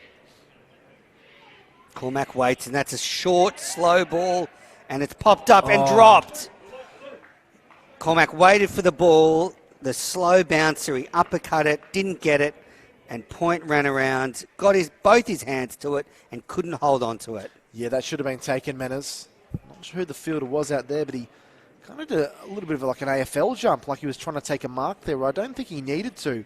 The ball was coming down from that high trajectory. You see there, he leapt in the air, feet off the ground. I think he probably could have stayed on the feet there. He'd covered enough ground to take the catch. Baraba in again, a full ball and played down to long on. They'll think about two, but I'm not sure it's going to be there. And slick fielding there from long on.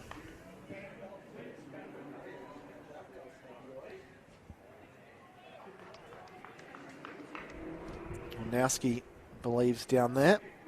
Be glad good chance we'll see him batting in that top order for Fairfield-Liverpool.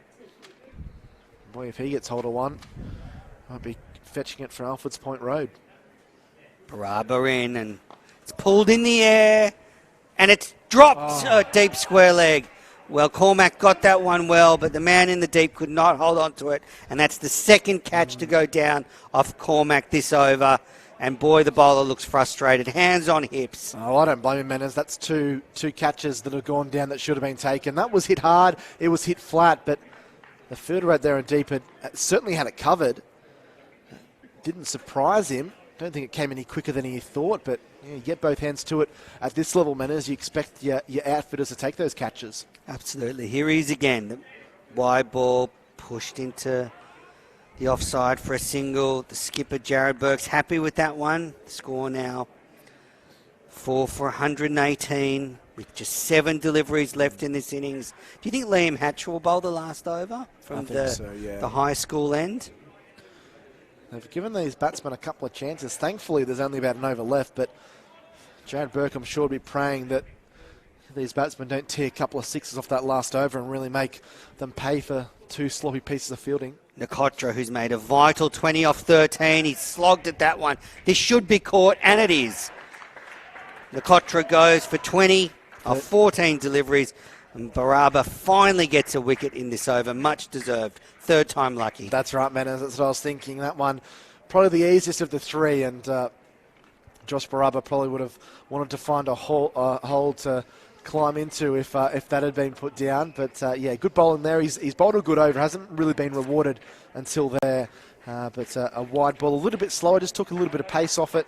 And obviously Bankstown looking to get runs quickly, trying to free the arms and come up that big shot just ballooned up in the air. But they're probably at a pass score, I would say now. I think 120 probably is maybe an average score here. And I think anything that they get above this is going to be difficult.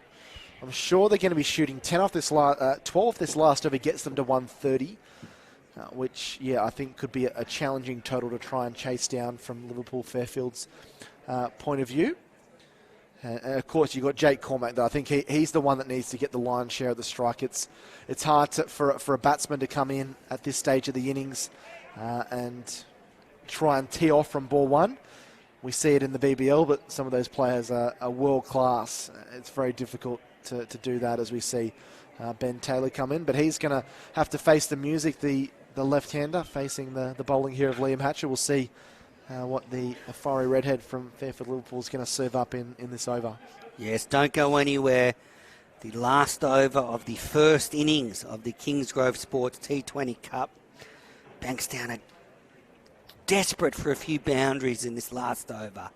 It's so important in the last over of a T20 game. Can you go into the sheds with some momentum? It sounds silly, but so often if you can just get hold of a few off that last over and then run in with the wind behind you, it can propel you into a positive bowling innings. But conversely, if you're Fairfield-Liverpool and you can keep them down to just a few runs off this last over, then you can go in confident that you can chase this well, which is just a runnable target at the moment. Here's Hatcher. Starts the 20th over with a full ball that's played into the onside by Taylor, and they're coming back for 2. There should be a run out here, and there is. Cormac is run out. No, not out. He's not out. He's made it. Well, looked short from here, but the umpire's in a much better position than I am, and now the score 5 for 120. Taylor with 2 straight away. thought he was struggling to make his ground there. It would have been close. It would be great to have an action replay, which obviously we don't have. Yeah, we're seeing it now. Just got in. Bouncer from Hatcher and gets away from the keeper, and they take one. That's bad. It's a bye. They've got a bit sloppy here in the last couple of overs. I hope for Fairfield-Liverpool's sake it doesn't come back to bite them. We've seen 2 chances put down. We saw a misfield from Barabara a couple of overs before that. A bye there. It's all just starting to mount up a little bit too consistently for mine. And I guess the important thing for Bankstown is that it does get Cormac back on strike here, the in-form, the batsman on 24 not out. Let's see, it's going to be a nice little battle here, I think, between these two. 4 balls left in the first innings of this semi-final at Bankstown Oval. The home side have struggled to 5 for 121, but they have runs on the board. Can they, in these last 4 balls, find the boundary? The beautiful picket fence here in Western Sydney. Hatcher adjusts his field. It's about to go off and play Big Bash cricket for the Melbourne Stars. Here he is in from the high school end. Wide ball, and that is a wide. Outside the marker there that's to indicate to the umpires. So easy call for the umpire, and score now 5 for 122 with 4 balls left. He's obviously going for that wide Yorker, but just didn't get the direction right there, Liam Hatcher. It's obviously something that no doubt he's been working on. It's a real staple of bowlers in the BBL. Should be able to see in Fox cricket this summer, starting this Thursday. Comes Hatcher in a wide ball, and it's slapped into the offside. They've taken one. Smart fielding there from the man in the deep. Good throw. Brings Ben Taylor back on strike. Liam Hatcher walks back to his mark on a hot day in Sydney. His team have bowled very well. Uppal, Hatcher, Baraba, Samet, Burke. Now, Taylor waits. 3 balls left in this innings. Full toss, and it's played down the ground. I'll just get a single. Yeah, that's smart cricket there from Taylor. Obviously knowing that he needs to get his batting partner on strike and just punches it down the ground. Obviously, sure would have taken a 4 if he could have got to either side of the man coming through it long off. But yeah, well struck there. So 2 balls remaining. 6 will get them to 130. At the moment, this total of 125 has them just peaked a touch above 6 and over. Big gap behind square on the onside. Will Cormac move across his crease? Let's have a look. No, move the other way, and that's a good delivery. That's really good bowling. Really smart. He saw him backing away there, Menas, and just fired it just wide enough, just inside those hash marks that he couldn't get across and club that one. That is an experienced bowler, knowing where he wants to bowl and thinking about his bowling as well. Fantastic stuff. Outfoxed him. When you think about the sort of batters Liam Hatcher could be facing in the Big Bash in the next couple of weeks, this is great training for him, a great warm-up. All right, last ball of the innings, the score 5 for 124. Cormac hunched over his bat, waits for Liam Hatcher to steam in. Delivers, slapped over the offside field. It's in the gap. It's running towards the fence. There's 2 men diving, and great teamwork there. They've pulled it back in, and they've set off for 3. Good running by Ben Taylor. That takes the score to 5 for 127 after the allotted 20 overs. 3 runs off that final delivery. And Jack, you would have to say this game delicately poised, but slightly in Fairfield-Liverpool's favour. Yeah, Bankstown obviously happy to have runs on the board, but I'm sure when Dan Solway won the toss early this afternoon, he would have been hoping that his side could have knocked more than 127, but as it is. They've got the runs on the board, some important stroke making at the end. Valuable 28 not out from 29 balls there from Cormac, and they finished their allotted 20 overs at 5 for 127. So they're going to have to come out and bowl well because that's what Fairfield-Liverpool did extremely well. Their fielding got a little bit sloppy in the last 3 or 4 overs, but for the most part, I thought their ground fielding and their outfielding, where a couple of really nice catches were taken, led the way, and obviously some really accurate bowling. Jared Burke bowled well in the latter part of his 2 overs. We saw Liam Hatcher bowl superbly, Param Upal as well. Obviously having those guys that have experienced and playing in that New South Wales system, Upal obviously being an Australian under-19 representative, having those guys in knowing what they need, they know what they need to do, can really lift a team. So it's going to be a challenging chase. 128 is never easy. They've got runs on the board, Bankstown, but if I was Fairfield-Liverpool, I'd say Jared Burke would be very, very impressed with that and feeling confident for the start of their innings in about 10 or 15 minutes' time. Yes, certainly. Top score for Bankstown, Zishan Ahmed with 33. Jake Cormac, second top score with 28 off 29.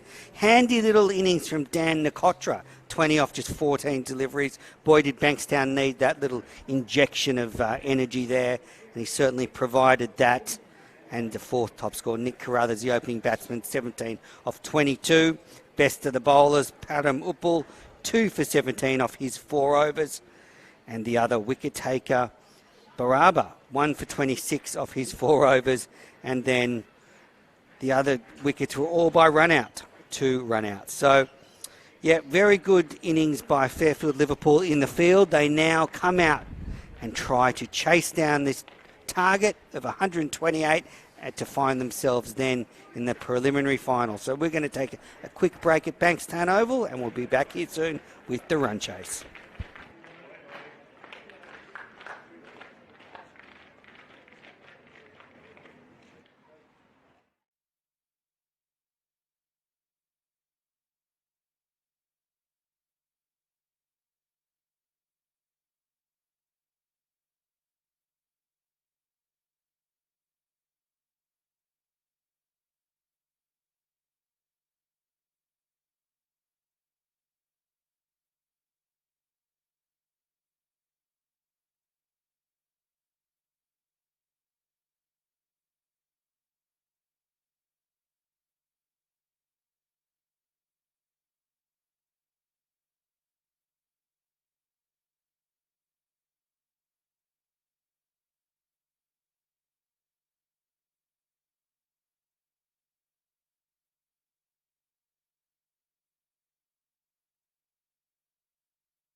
Down the road stretches these 2 local rivals, and no doubt they'll each want to get one over the other to keep their Kingsgrove Sports T20 Cup alive.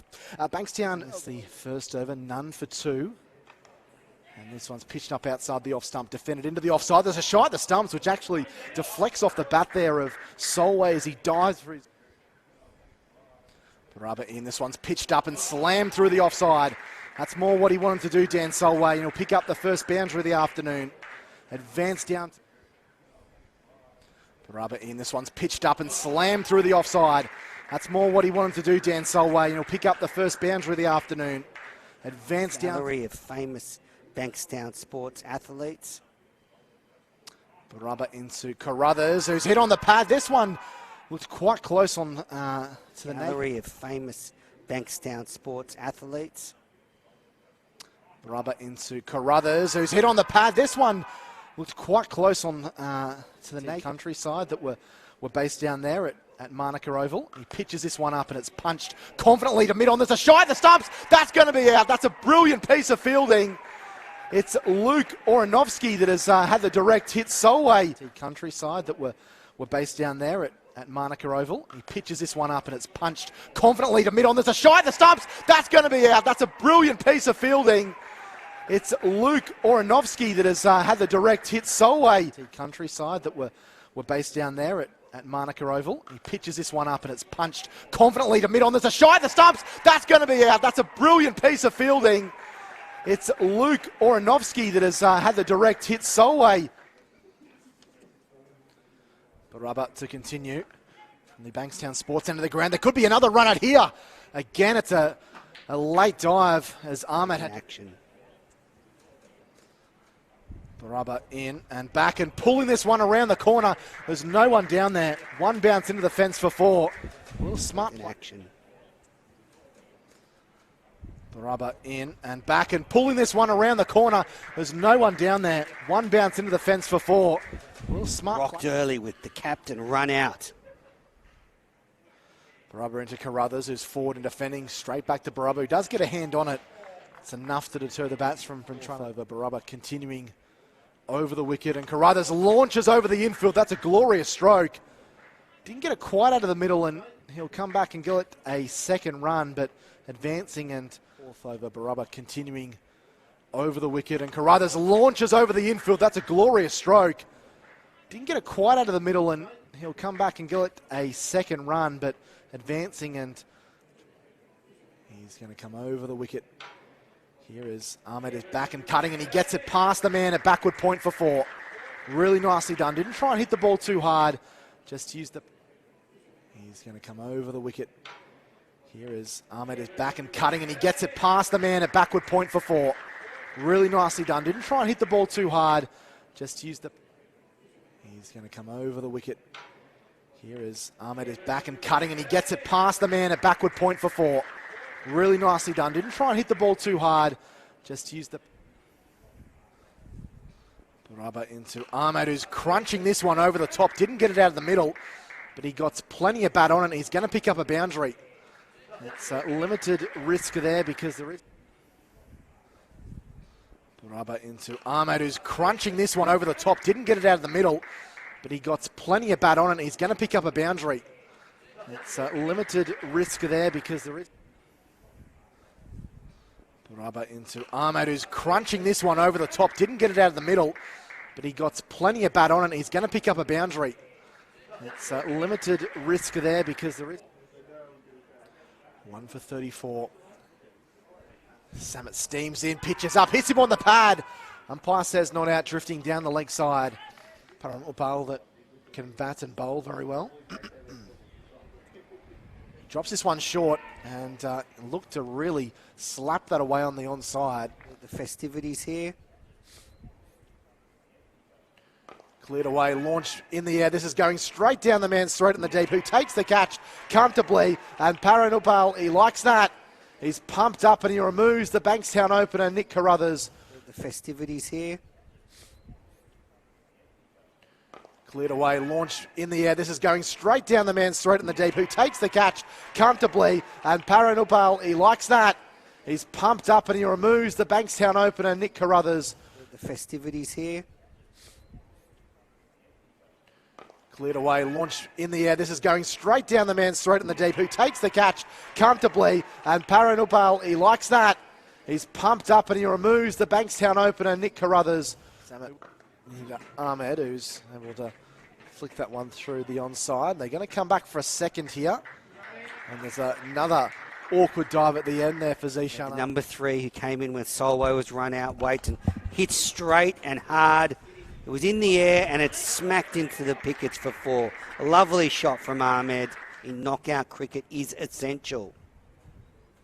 Thrown up and slogged over mid-wicket and 4 runs. Lovely shot from Brown. 1 bound. Knockout cricket is essential.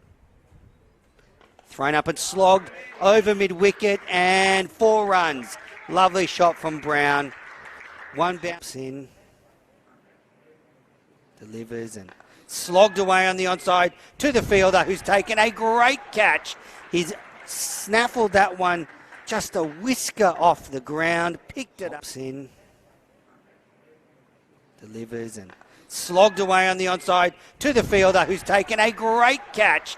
He's snaffled that one just a whisker off the ground, picked it up in, delivers and slogged away on the onside to the fielder, who's taken a great catch. He's snaffled that one just a whisker off the ground, picked it up. As we see Hatcher charging in here. Hatcher to Cormac, and that's wide, and that's going to be 4 wides. Yes, it will. Fielder's now a man at deep mid-wicket. He's Hatcher in again. Cormac waits. Wobble, slash that, and that's going to clatter into the boundaries behind point. That is the hardest hit ball we've seen today. It was thrown wide by Hatcher, and there's now a man at deep mid-wicket. He's Hatcher in again. Cormac waits. Wobble, slash that, and that's going to clatter into the boundaries behind point. That is the hardest hit ball we've seen today. It was thrown wide by Hatcher, and there's now a man at deep mid-wicket. He's Hatcher in again. Cormac waits. Wobble, slash that, and that's going to clatter into the boundaries behind point. That is the hardest hit ball we've seen today. It was thrown wide by Hatcher, and getting home safe there. Ahmed waits for Uppal. It's thrown up nicely, and that is great bowling from the off spinner. He took a bit of pace off it, looped it up. Getting home safe there. Ahmed waits for Uppal. It's thrown up nicely, and that is great bowling from the off spinner. He took a bit of pace off it, looped it up. Oh, missed stumping. That was a chance. He was out of his crease there. It's played down the ground by Cormac. They've taken one. They think, Keishan Ahmed's back, and they're oh, that's out. That's run out at the non-striker's end. Ahmed was going for a quick 2. It was a bad call. Good fielding, and he's gone. Oh, missed stumping. That was a chance. He was out of his crease there. It's played down the ground by Cormac. They've taken one. They think, Keishan Ahmed's back, and they're oh, that's out. That's run out at the non-striker's end. Ahmed was going for a quick 2. It was a bad call. Good fielding, and he's gone. Oh, missed stumping. That was a chance. He was out of his crease there. It's played down the ground by Cormac. They've taken one. They think, Keishan Ahmed's back, and they're oh, that's out. That's run out at the non-striker's end. Ahmed was going for a quick 2. It was a bad call. Good fielding, and he's gone. Here's Salmon in again. It's a big appeal. Struck him on the pad. And Nakotra gets away with that one.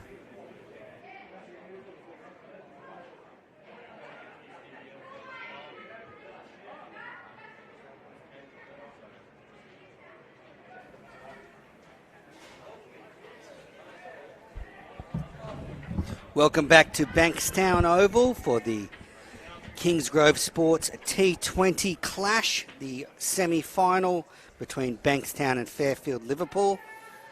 Fairfield-Liverpool have strode to the crease, chasing 128 for a spot in the preliminary final. It would be an upset, certainly, wouldn't it, Jack, after Bankstown came into this as the top of the table favourites?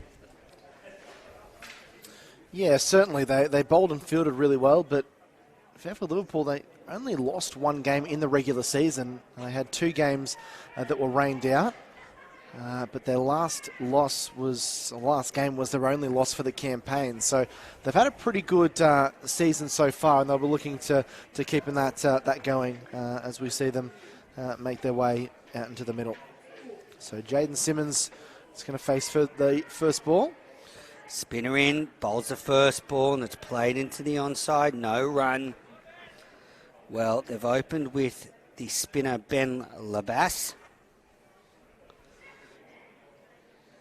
Just a couple of steps. Quicker ball, wide, and that's late cut beautifully there. And the white ball is running away towards the boundary, and that's 4 off the second ball of the innings. Simmons, 4 off 2 deliveries, chasing 128. Yeah, just a touch too short there from Labas, trying to find his line, and unfortunately that's what Fairfield-Liverpool didn't do. They didn't give anything short or wide, particularly in these early stages with the field up. Good shot by Simmons. Simmons on strike. It's pitched up and pushed to gully there, and they set off for a single. Good running.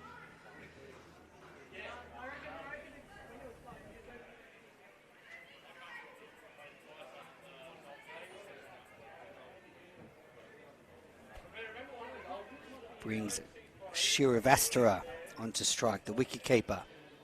Waits for Labas and defends, no run.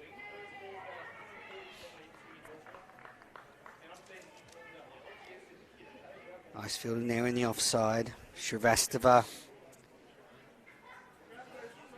waits for Labas. Just a very short run up. Nice ball. Just threw it up there, tempting the drive. There's a packed offside field. No run. And they've got the fielders on the deep. There's see Labas in again and pushed in there. So there's a deep long on and a deep mid wicket. And that's the end of the first over. None for 5 after 6 deliveries. Fairfield-Liverpool in pursuit of 128 for a spot in the preliminary finals and to knock out Bankstown, end their Kingsgrove Sports Cup season. Yeah, tidy first over there from the bats, just that one bad ball, so 5 off the over. I'm sure they'll take that from the spinner, but they are going to go and take pace from this end. Liam Marshall with ball in hand, looking ready to rip and tear. The tall paceman. But they've got some hard work to do because they've got Shrivastava out there, the wicketkeeper at the non-strikers end. And then Jaden Simmons at the top of the order. 2, Duck 6, 38 and 14 in this T20 Cup. He'll be looking to add to that, get a big score, get his side over the line. Here's Marshall in. Driven behind point on the offside, down to third man. They get a single. Liam Marshall has represented Australia at under-19 level. He's taken 13 wickets for the Australian under-19 squad. So certainly a bowler to watch. Impressive young quick bowler. Continues from the Hall of Fame end. Shrivastava waits and just pushes into the onside and they take off for a single. It's the way to do it. Just keep that scoreboard ticking in pursuit of this lowish total. Yeah, no doubt they'll want to keep wickets in hand. Fairfield-Liverpool as well. The last thing they want to do is find themselves 2 or 3 for not many. Really have your backs up against the wall with a lot of work left to do. Marshall into Simmons. Slashed that. Windy whoosh outside the off stump.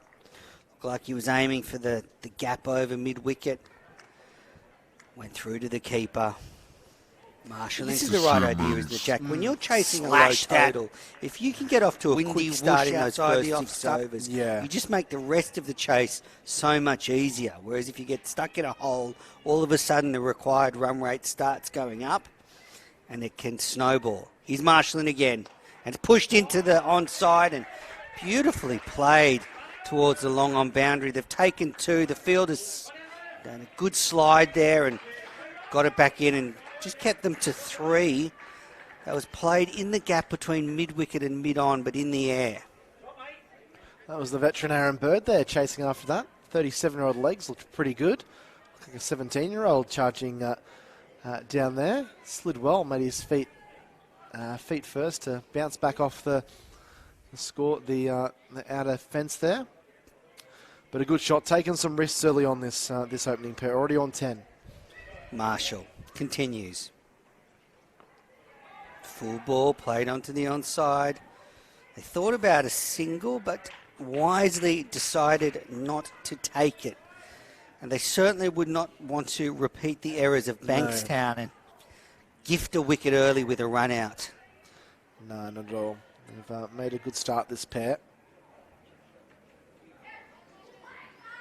Marshall, the former Australian under-19 representative, steams in with the white kookaburra and he's rolled his fingers across that one and it's been lofted into cow corner and they've taken 2. Shrivastava gets 2 more to his total.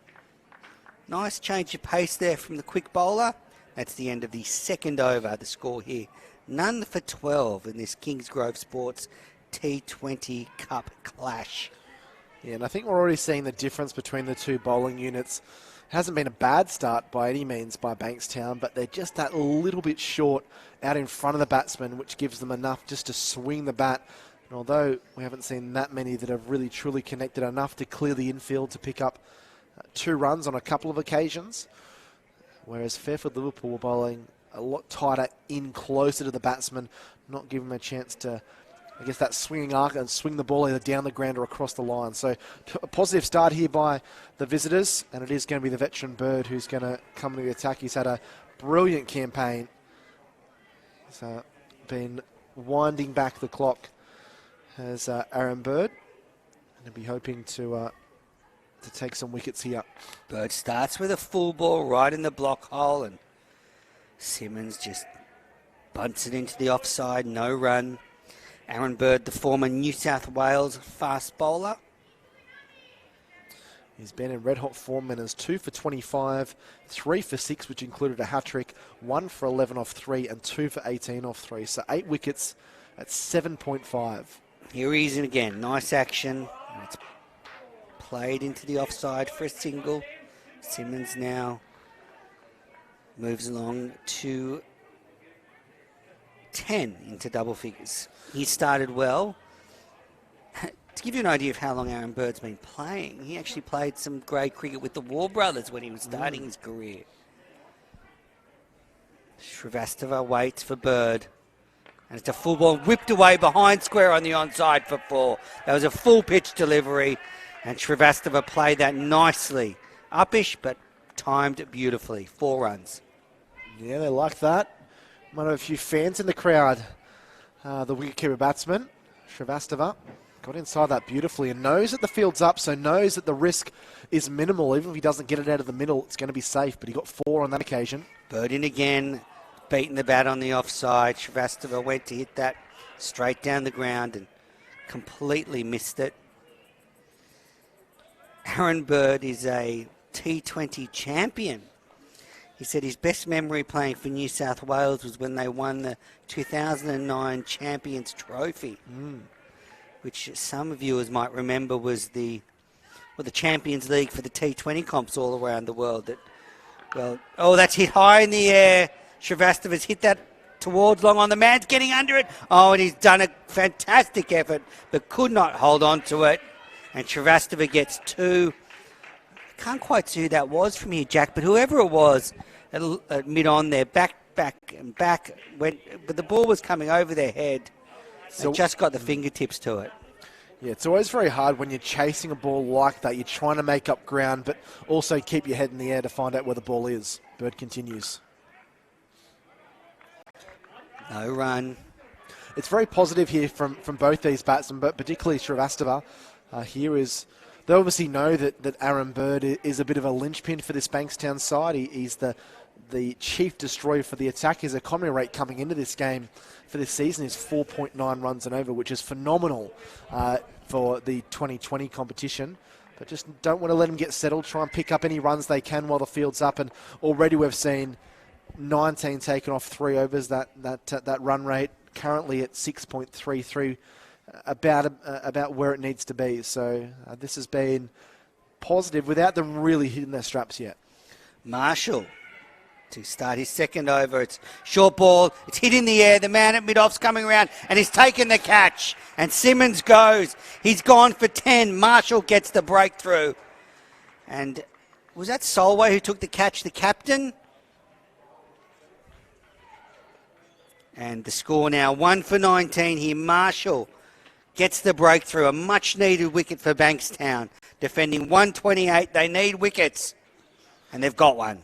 Yeah, well, you live by the sword, you die by the sword. It was a shot that he kind of got caught in 2 minds there, I think, Jaden Simmons.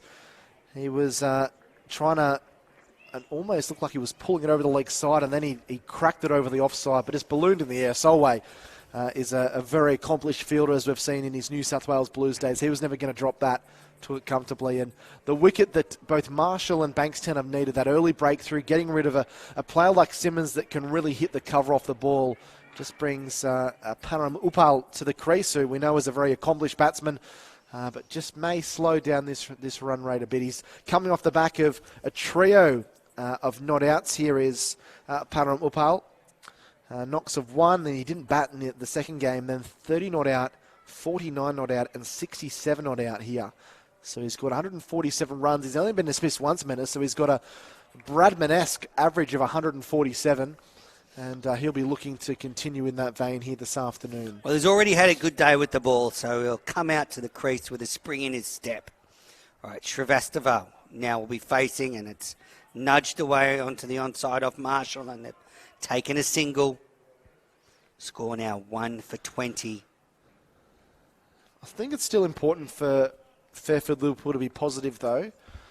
Like, they've only lost just the one wicket, and you don't want to throw the whole kitchen sink at this Bankstown attack. But I think if there's balls there in that swinging arc or a little bit short, a little bit wide, go after it, because if you can find yourself 45, 50 after 6 overs, you've laid a really good platform. Good ball. Bat in the air. Is that out? There's a big appeal, and the umpires put the finger up. Caught behind. Uppal goes first ball, caught behind. Marshall gets his second wicket of the over, and all of a sudden Fairfield-Liverpool are 2 for 20. It looked like Uppal tried to play that on the onside. The ball caught the feather of the inside of his bat. Well, feathered the inside of his bat. We'll see here, well, like the toe of his bat, and a very good low catch by the wicketkeeper. Marshall, 2 wickets in the over.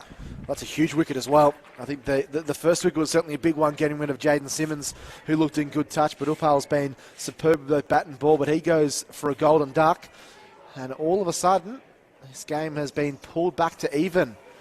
Fairfield-Liverpool did the damage with the ball and fielding-wise to restrict Bankstown, but they now find themselves at 2 for 20 in the 4th over. 2 really good deliveries there. Don't think it was the right shot to be playing there for Param Uppal. Like he was trying to work the ball from outside off onto that onside, and got a little bit of an edge. Umpire conferred with his square leg compatriot, and the finger went up. So in the space of 2 balls, a very positive start from Fairfield-Liverpool is all of a sudden looking quite shaky. And Oronovsky comes to the crease. Pressure on. Marshall delivers, and it's a full ball and played into the offside. No run.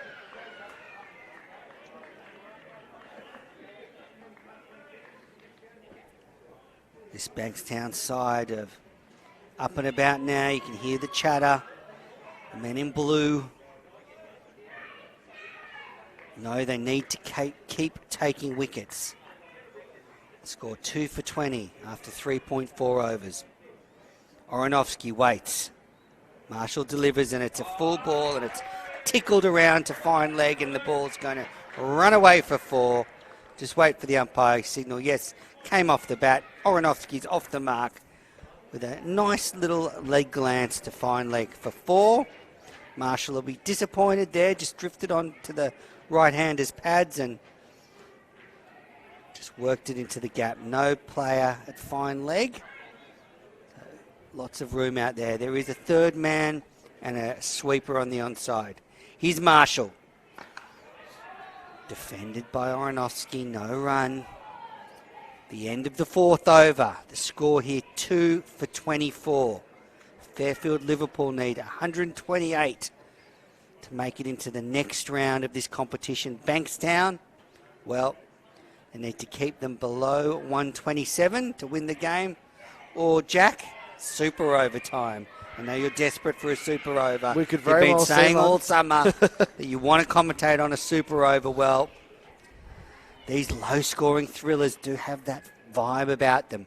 Here's Bird, continuing from the high school end. Full ball driven by Shrivastava. No run.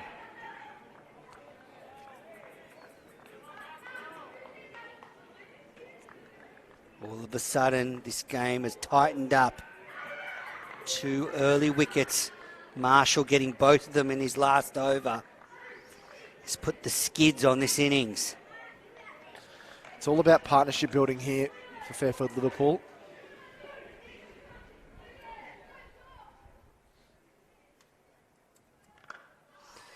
Another full ball defended by the wicketkeeper for Fairfield-Liverpool.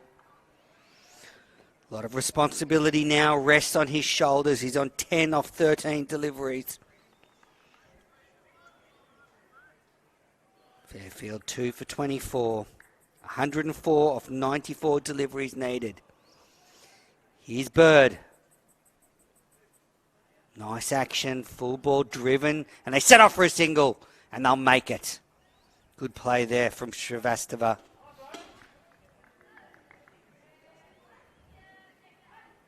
Brings Oranovsky on to strike.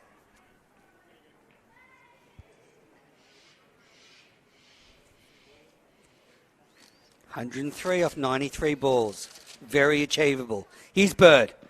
It's hit him on the pads. It's a big appeal. Ball just drifting down leg side from the looks of things where we are. The bowler was keen. Yeah, maybe just a touch too straight there. Oranovsky surviving. So you see here on the replay, just trying to swing across the line. Probably been one of Fairfield-Liverpool's better bats during this campaign, up there with Paramupal. 116 runs at an average of 38.7, including 150. So he's a key player at the top of the order. Bird in again, and it's just nudged into the square leg region for a single. Oranovsky clearly not superstitious, has the number 13 on his back. Not sure I'd stride out to the crease wearing that shirt. As we know, Jack, many cricketers are superstitious. Shrivastava waits for Bird. Full ball, and it's just nudged to short fine leg, and they think about a single, but wisely declined. And that's the end of the 5th over. It's 2 for 26, and wow, we're seeing the class of this Bankstown outfit, aren't we, Jack? They've started very well. Yeah, we can see why they're the number 1 team in the Thunder Conference, bowling really well. And now Fairfield-Liverpool probably find themselves in an almost identical position to how Bankstown found themselves at the 5 over mark, both losing a couple of wickets early on. Runs probably not quite there at the moment, and that required run rate just creeping up to 6.8. So not out of the realms of possibility by any means, but they'll no doubt be keeping one eye on that rather closely over these next few little overs. And that's the magic about getting wickets, is bringing a new fresh batsman to the crease. The runs dry up, and it just puts a little bit of added pressure on the opposition, and they'll certainly be feeling that at the moment. So we see Ben Taylor being brought into the attack, the last over of the fielding restrictions. So there's both men are deep on the onside. Here's his first ball. It's a short, and it's slapped to cover and caught. He is out. Oranovsky goes. Played the ball in the air, straight to cover, and Taylor gets a wicket with his first ball of this innings. And Shrivastava just waits at the other end as the procession of wickets goes, and that was a strange shot from Oranovsky. The ball wasn't short enough. It was the first ball of Taylor's spell. He hit it straight to the fielder. Yeah, he's trying to impose himself on the game and maybe not let Taylor settle into his rhythm, his bowling rhythm there, but he went back and cracked it and it just ballooned in the air. Did not look good on the instant replay there, and it was an easy catch in that point region. So they're looking in all sorts of trouble now, Fairfield-Liverpool, after a relatively positive start. They've lost 3 quick wickets and now find themselves floundering at 3 for 26. They've got someone needs to come out and stay with Shrivastava. He's looked fairly solid, the wicketkeeper batsman at the top of the order, but the wickets have fallen pretty quick and pretty sharply here. Another wicket would see them in real terms of disarray with that run rate continue to climb up. Again, now good the bowling skipper change. comes to the crease, Jared Burke. The veteran of this club, veteran of this team. A lot of responsibility rests on his shoulders.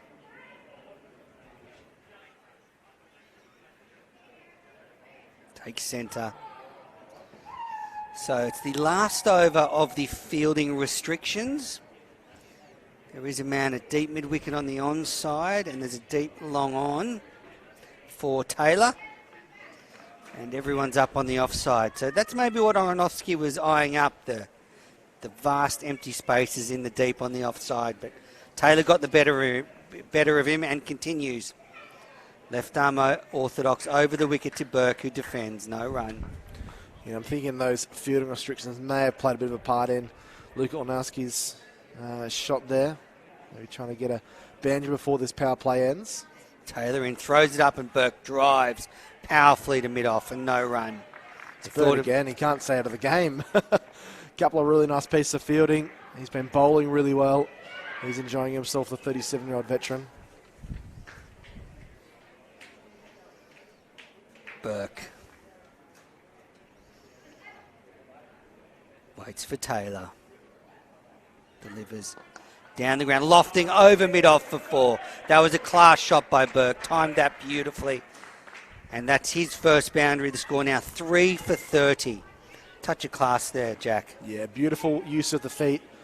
He's very good against the spinners, Jared Burke. He's proved that in the McDonald's Premier Cricket seasons gone past. But he danced down the track, got to the pitch of it, and just lifted it effortlessly over Aaron Bird, who's about 9 foot tall. So he struck it pretty nicely. Taylor in again, and Burke's back and pulling into the onside for a single. Manners, am I right in surmising that you would have been a couple of inches taller when Jared Burks first started playing in the Sydney grade cricket scene? Maybe. I have a feeling I used to bowl to Jared Burke in the nets a long time ago when he was when he was in his teens.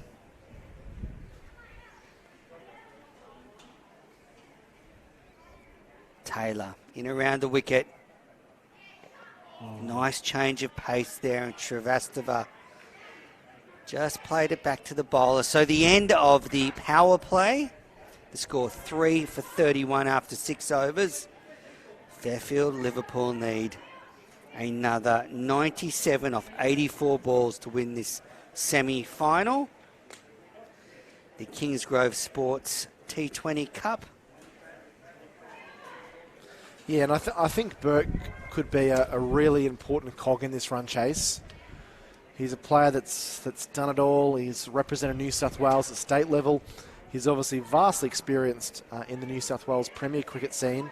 He's played a lot of T20. We touched on when he was bowling that he had represented New South Wales in the 06-07 campaign when they were playing the T20 competition. So he knows how he needs to... He would have played with Matty Johns. Or Andrew Johns, sorry, I get them confused. So he knows how to pace his innings, and I think Bankstown will probably know he's the key to victory here. If they can get him cheaply, then that could go a long way to them purchasing victory here this afternoon. All right, Labass is being brought back into the attack, and it's driven nicely by Burke. Past the bowler, they'll just get one. And I think you can see the players of class when they come in. We see it when we commentate the Sheffield Shield Manners, but straight away Jared Burke's come in here. Second or third ball, he's danced down the track to Taylor last over, lifted him back over his head for 4. He's timed that beautifully down the ground. He just looks in the groove at the moment. He does. And Fairfield-Liverpool need to keep a cool heads, because the run rate's not that high. They just need to keep the runs ticking. There we go, Shrivastava just playing that into the onside for a single. And I think it's probably going to be helpful for Ravi Shrivastava here, because he's a young guy. He's 21. You've not just got the captain, you've got a guy that's 16 years your senior at the other end. That's going to help you to be calm, I guess. Burke drives to cover, no run. You never want to let your captain down, whether you're playing park cricket or whether you're playing for Australia. I think it can be a real encourager for him out in the middle. Labass to Burke, and it's pushed into the mid-wicket region for a single.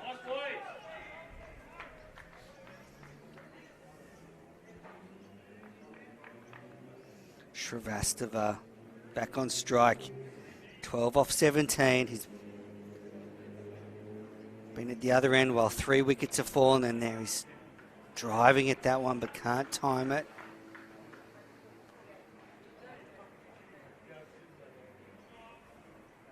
Labass in again. Quicker ball, and it's got past. That got past the batter there. Just we're behind the action here, so just waiting for the umpire's signal whether that's... No, must have been some bat on that one. So 1 run to Shrivastava. He moves along to 13. And that's the end of the 7th over. It's 3 for 35. It looks like that just caught the back of the bat. Yeah, that's certainly going to pique the interest of the Bankstown Cricket Club bowlers and fielders. Taylor back into the attack. Took a wicket in his last over. Now he's got a bit more protection. Push the fields back.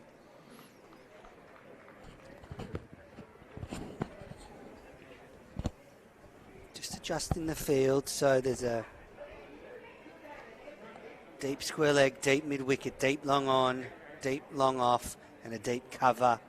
And you've got a mid-off point, backward square, and a straightish mid-wicket. Taylor in again. Srivastava uses his feet and nudges to the man in short on the onside. No run.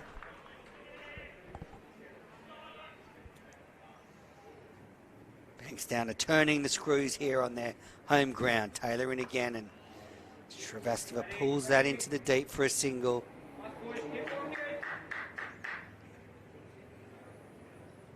They've just got to keep working hard here, Fairfield-Liverpool. Keep knocking the ball around the park, trying to pick up those singles, maybe the occasional two. There's a bad ball there. Make sure it's dispatched. Run rate is required is 7.26, but don't need to worry too much about that at the moment. It's about building a partnership, because once those two batsmen really get in their groove, they can score runs quickly along with the best of them. That is the important thing at the moment. Burke uses his feet and drives to mid-on for no run. Burke wants to get after Taylor, doesn't he? He does. He certainly does. He identifies him as someone that he might be able to get a few runs off here, but he needs to be careful. Use his feet and he's stumped. Taylor has got the better of Burke. He came down, tried to hit it high and straight, missed it, and that's a smart bit of keeping. And now Fairfield-Liverpool are 4 for 36, Jack. That's really poor play from the skipper. Really, really disappointing stuff. He'd looked good when he was out there. He'd played a couple of really nice shots, but they needed the skipper to stay out there. I thought he would have learned his lesson the ball before, where he danced down the track and hit one that nearly was caught down there at mid-on, but didn't. He decided to advance again, and he was easily beaten. He was halfway down the track, and the stumps had already, and the bails had already been dislodged. So another wicket falls. The partnerships just can't build, and Fairfield-Liverpool are in absolute disarray at the moment here at 4 for 36. Someone needs to stay with Srivastava. I don't know if anyone can at the moment. They're falling like flyers as Yuvraj Sharma makes his way at the wicket. Look at that scorecard. Does not make for good looking. Simmons 10, Upal first ball duck, Ornosky 5, and Burke 7. Simmons, Ornosky, and Burke have all got out of pretty pathetic looking shots, I must say. Srivastava's the only one that's been able to hold up an end. Run rate an issue, and now wickets is as well, Manners. Absolutely, and smart bit of keeping there by Carruthers, who whipped the bails off in a flash. And good bowling by Taylor, the left arm spinner. Got out his opposite number, Jared Burke. Bowls left arm spin for Fairfield-Liverpool, and you're right, Jack, it's been a disappointing run chase so far.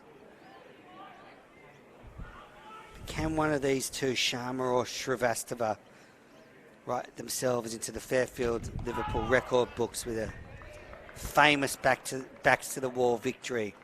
That's what they need. 92 of 73 deliveries. It's getting harder and harder for Fairfield-Liverpool. Taylor in again, throws it up. Sharma just pushes to cover, no run. The end of a successful over for Benny Taylor. Now 2 for 6 after 2 overs. Fairfield-Liverpool Cricket Club are 4 for 36 after 8 overs. Yeah, this is real trouble, Manners. Real trouble. That run Seeing rate. the replay there, that shot just gets worse and worse and worse from Jared Burke. Really needed someone to steady the ship. I know they were looking for runs. I know the pressure, like what scoreboard pressure can do, but particularly when you'd hit that previous ball that had almost been caught, it bounced probably a metre or two in front of the mid-on fielder. But you just got to be smart about it, and that wasn't a smart shot. Labas down the leg side, and that's called wide.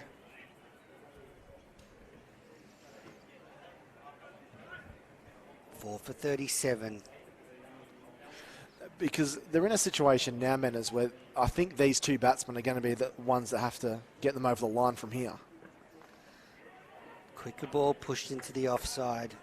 And They need to get them within touching distance, yeah, within striking distance. So I was going to say, do the lion's share of the damage. You can't be relying on 7, 8, 9 to be coming in and knocking off 80, 90 runs.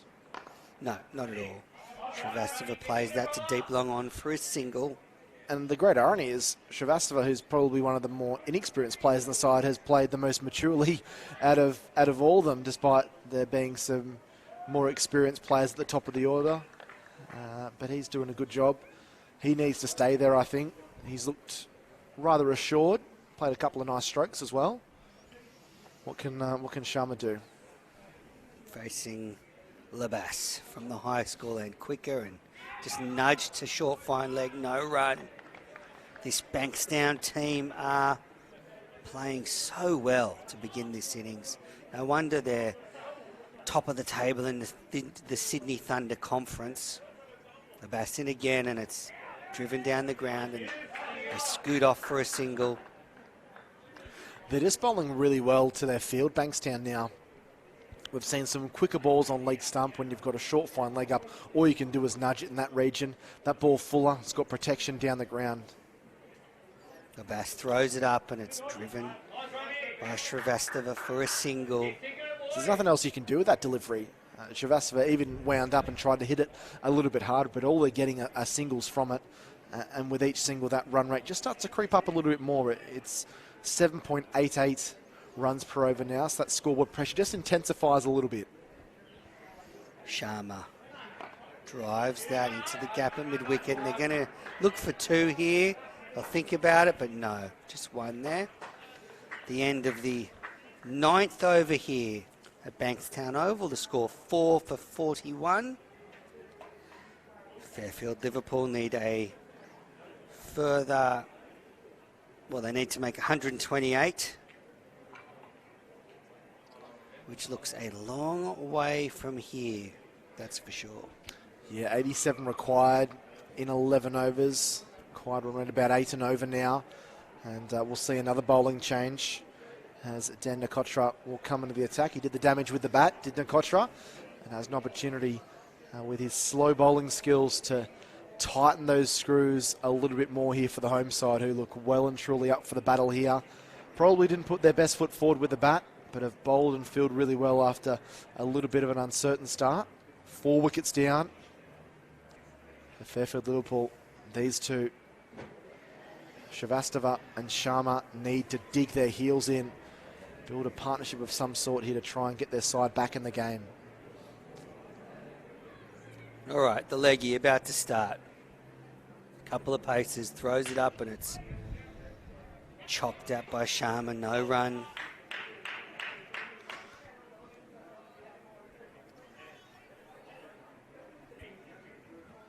Nakotra fizzing the ball. In again, throws it up, and it's driven down the ground for a single. Nice bit of loop there from the Bankstown leg spinner. A little bit similar this match to the game that we did last week between Rarick Pearsham and Sutherland. Ben Dorshus saved Sutherland that day. Just pushed away into the onside by Shrivastava. He gets a single. This is a good start from Nakotra. So often when the leggy comes on, they can start with a bit of rubbish. Not Nakotra. Not today.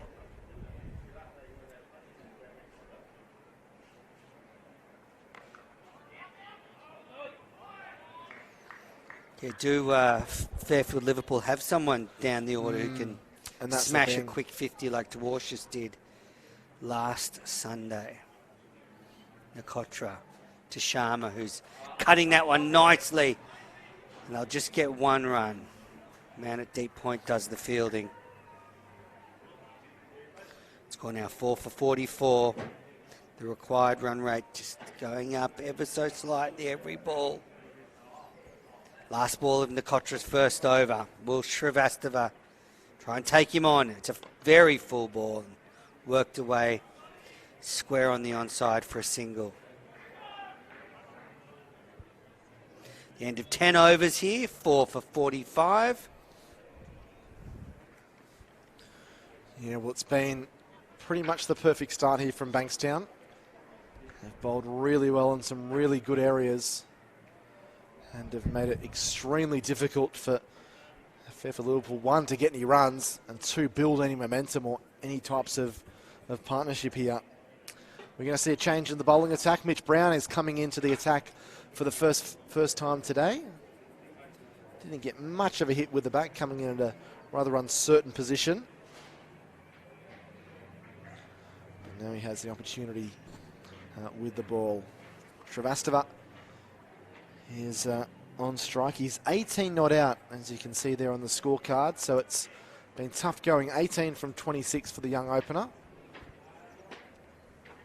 This is his second best score of the Kingsgrove Sports T20 Cup. He made 41 in the round one clash against Wests. His next two innings after that yielded just 2 runs. So he's back amongst the runs, but he's got a lot of pressure on his young shoulders. He's back here and pulling around the corner for 4. That'll help break the shackles a little bit. There was a real loosener from Brown, short down the leg side, and helped on its way there by Srivastava. He moves into the 20s, 22 for him. It's now 4 for 49. Ball just angling into the batter, and he helped it on its way. Just what they needed. They're the ones you've got to put away as well. Brown in. It's a much better delivery, swinging late into middle stump and worked down the ground by Srivastava. One of the great things of this Kingsgrove Sports T20 Cup, Menace, has also been the amount of young players that we're seeing in squads. Obviously, Paramilpal is probably one of the ones we're focused on a little bit more, being an Australian under-19 representative. Brown, and this ball is hammered high, and that's got a long way onto the roof almost. Spectators having to take cover in the stands. That was almost worth 12. What a strike. Srivastava cashing in. He's got 10 runs in these first 3 deliveries. He goes to 28. And all of a sudden, there's some life in the visitors. 4 for 55. Well, I parked my car across the road, and it might be a bit of trouble there because that was hit a long way. Swung straight across the line. That's what Fairfield-Liverpool need, and that was a brilliant shot from the opener. He's dashed to 28 of 29 deliveries. I think they've got the ball back. They're waiting. Yep, I think they've got the ball back. They have. You're a big They're disinfecting it. You're a big baseball fan, Menas. That was almost like a clean swing at Fenway Park. That was a home run for sure. He really connected. Just a delay here while they disinfect the ball after it's come back from the crowd. Of course, part of the new COVID regulations this summer. So, there's a bit of life now in the visitors. Srivastava 28 from 29, and he tried to crunch that through the offside. Swung over the ball. And a dot ball there for Mitch Brown, who's had 10 taken off his first 4 balls. Overcorrection there. They bowled 2 straight early on. Been hammered for a 4 and a 6, and oh, that's a lovely shot. Just Brown in, Srivastava flays away through the offside, off the outside edge, going down towards the boundary. It's going to be a long chase, and the player down there, I hope he hasn't injured himself. His feet cannoned into the picket fence there, and they are able to get back for 3. So this is the over all of a sudden that Fairfield-Liverpool have pulled themselves back into the contest, 13 from it, 58 on the board now.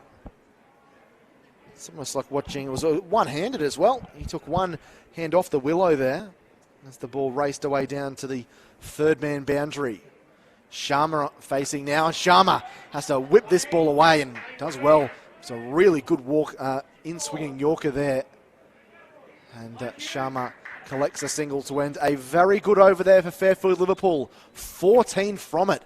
By far their best of the innings. 4 for 59 after 11 overs in pursuit of 128. 69 needed.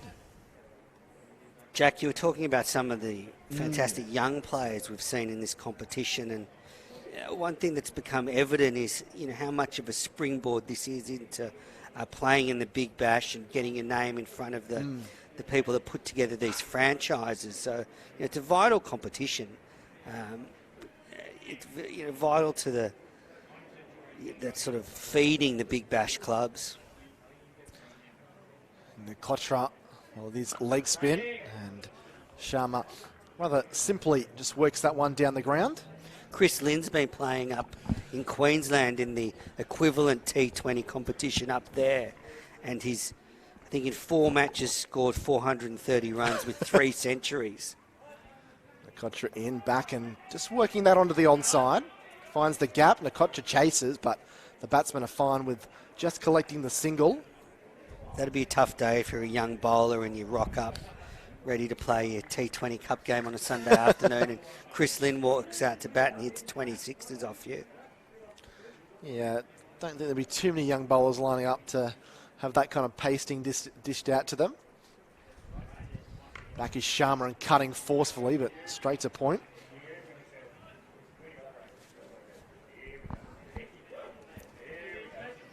Nkotra's bowled well so far today. He's been pretty much on the money in this bowling spell. This one's a little bit flatter and sharper at the body there.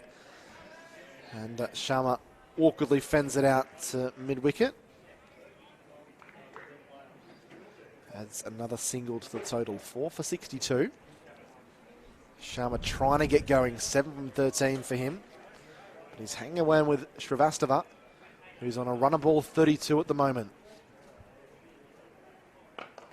Clubs this one down to long on to Aaron Bird for the single. Srivastava certainly showed his hand though. We know he can play those big shots, and dare say he's probably going to be sweating on something a little bit short or a little bit wide from the bowlers in this next little period. Shy back and cutting, but again straight to the man. Hasn't been able to pick him out. A dot ball to end the over. That's a lot tidier from the home side. 4 for 63 from 12 overs. 65 needed from 8 overs. So just a touch of a tight one, over. isn't it? Wow, this is going to be a tight one. And spot in the preliminary finals. If you're not 100% sure the way that this competition works, is there's a Sixers and a Thunder conference. The top 4 in each conference are playing today in what are semi-finals. Then they go through to the preliminary final, and then in early January we'll have the grand final. Both these sides would be desperate to advance into the next round. What a boil-over it would be if 4th place Fairfield-Liverpool away from home sprung the upset.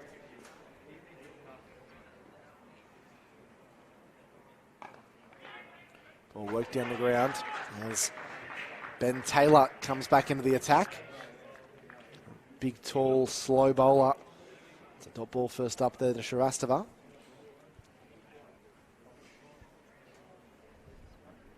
And he slapped this one. It's really high into the sky, going down and caught beautifully on the boundary. And it's a big wicket, and don't they love it? The home fans rejoice as the dangerous Srivastava holds out in the deep for a well-made 33. Going for that big shot, didn't quite get it. Looked like it hit a little bit high up on the bat and went extremely high into the southwest Sydney skyline. And a really smart catch on the boundary. Is that the death knell to Fairfield-Liverpool's chances this afternoon? 5 for 63, 2 balls into the 13th over. Well, Ben Taylor now has the figures of 3 for 6, and he has bowled wonderfully well this afternoon. Bankstown defending a low total. They needed their bowlers to come out and bowl well, and they have so far. Ben Taylor now 3 for 6, outstanding figures. And the danger man goes. And Fairfield-Liverpool are 5 for 63. And Sharma, who's been out there for a few overs, is the one that has to take control in the middle. Just waiting to see who'll be joining Sharma out there. Nathan Baker.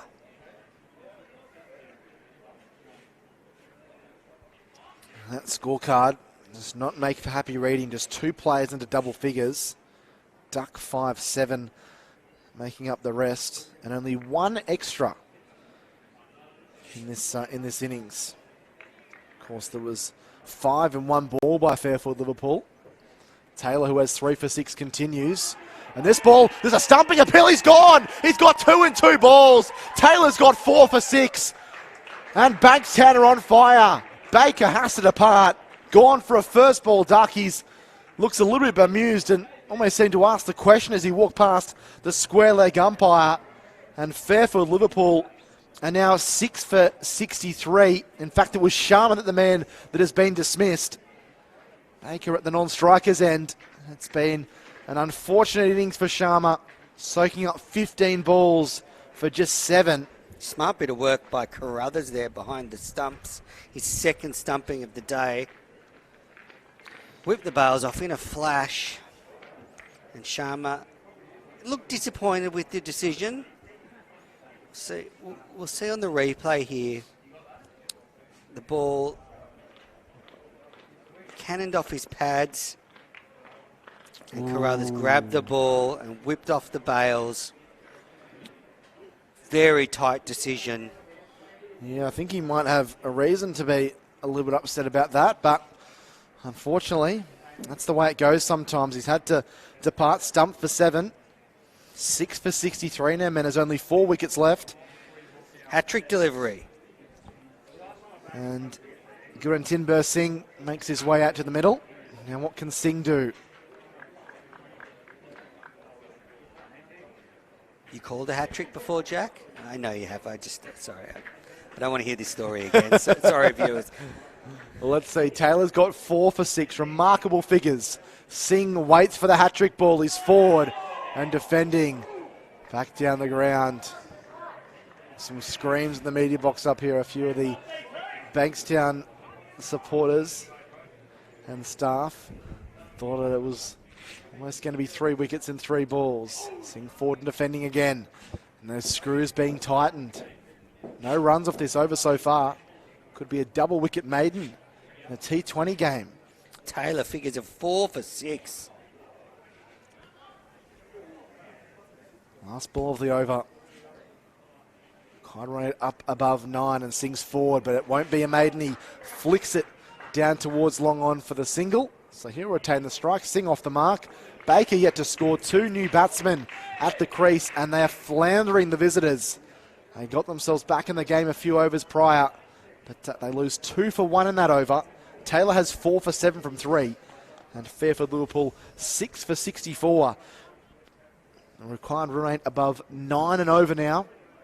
64 still required, so they've only just reached the halfway mark of the run chase.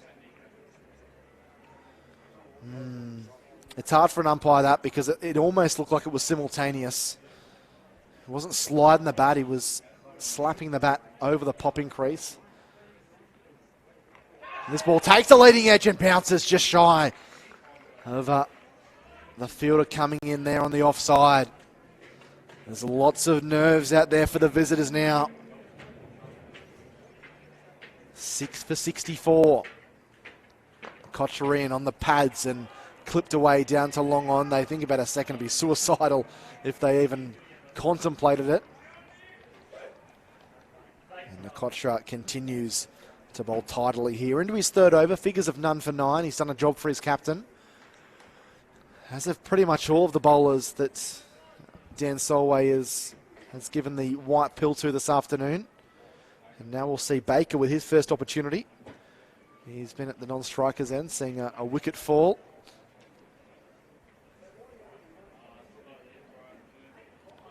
Kotra into Baker. He's looking to sweep. Hit on the pad.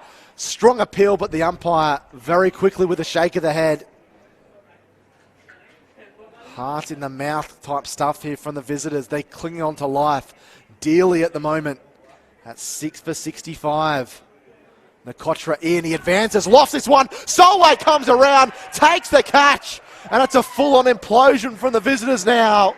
Baker goes second ball for a duck, and Fairfield-Liverpool, the end looks nigh in the 14th over, chasing 128 for victory. They are 7 for 65. Nakotra gets his first wicket today. And Fairfield-Liverpool have struggled throughout this run chase. They've just never been able to get going. They bowled and fielded very well earlier today. They kept Bankstown down to a chaseable target.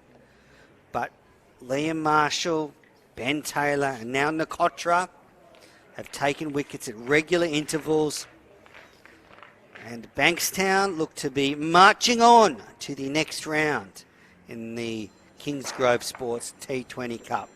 The required run rate is up around 10 runs per over now, and well, it would take something special from one of these Fairfield-Liverpool lower order players for them to get, well, not only up to the target, but anywhere near it. Liam Hatch has come out to face the music, and this is a good little run around for him. He might find himself walking to the crease in a big bash game with 40,000 people at the MCG cheering him on, hoping he can get the Stars to a victory. So slightly different surroundings here at Bankstown Oval, but they need something from him. Hatcher waits for Nikotra. Looped up, plenty of air, and defended out onto the offside. So the wickets are falling, the runs are dried up. That required run rate up above 10 and over. This would be Michael Bevan last ball 4 miraculous if they could get out of this. Fairfield-Liverpool swept around and almost played onto the stumps. It will be a wide though, so that ball will be re-bowled by Nikotra. Another valuable run added to the total. Liam Hatcher faces up, flicks it on the leg side. Does have a century in first class cricket, so he's not a slouch with the bat as he collects the single to retain the strike. He has a century in first grade cricket or first class? First grade cricket. 7 for 67, 6 overs remaining.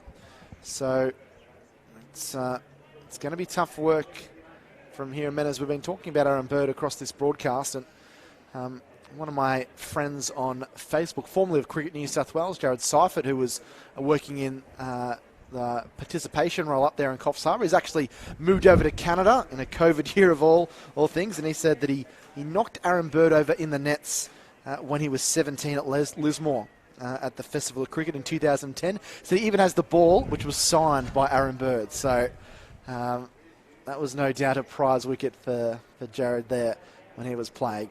The action continues here at Bankstown Oval. Hatcher can't pierce the gap on this occasion as Labas comes into the attack. None for 14. He's into his 4th over. Back is Hatcher, slapping it straight to that man at a wideish mid-on. It's Dan Solway, the skipper.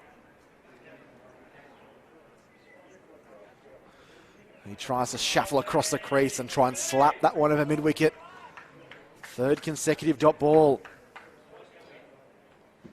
61 from 33 required now. Hatches in, he does get this one, sweeps hard. Just to the right of the field right there in the deep, but struck too firmly for the batsman to get back for a second. And so just the single, 7 for 68. We did not expect this scoreline after the start they'd made. Labas in, crunch through the offside. There by Singh, but can't pierce the gap. One ball left in this, the 15th over. Singh chops away. There could be a chance at the non-strikers, and there's a shy at the stump. Singh has a real tumble as he tries to make his ground at the other end. That would have been a miraculous run out there from Mitch Brown. Unfortunately, just wide for him. They get the single. 7 for 69, 5 overs to go. And it's 12 and over, close to 11.75 runs per over here on in Minas, as Bankstown have just really tightened the screws and have picked up some really big wickets as well.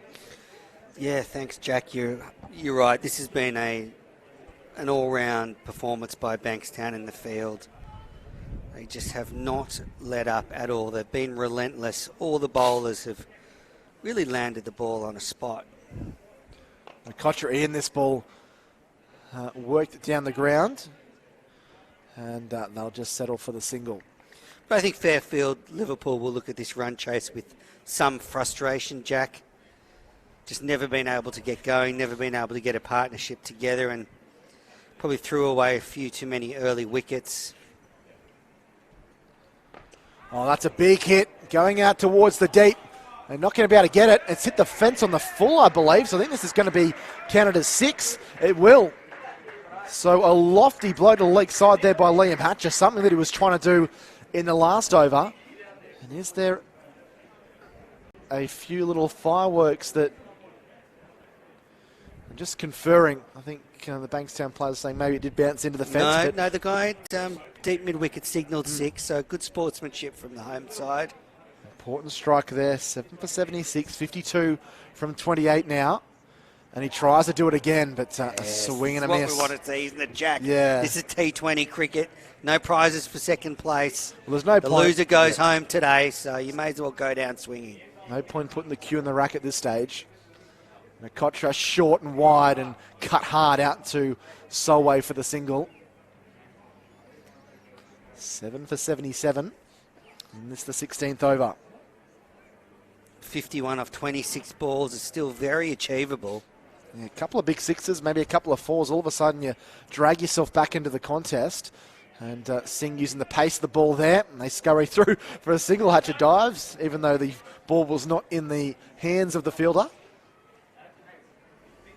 Just giving the one of the members at the Fairfield-Liverpool club just a little bit more trouble now to wash the coloured uniform.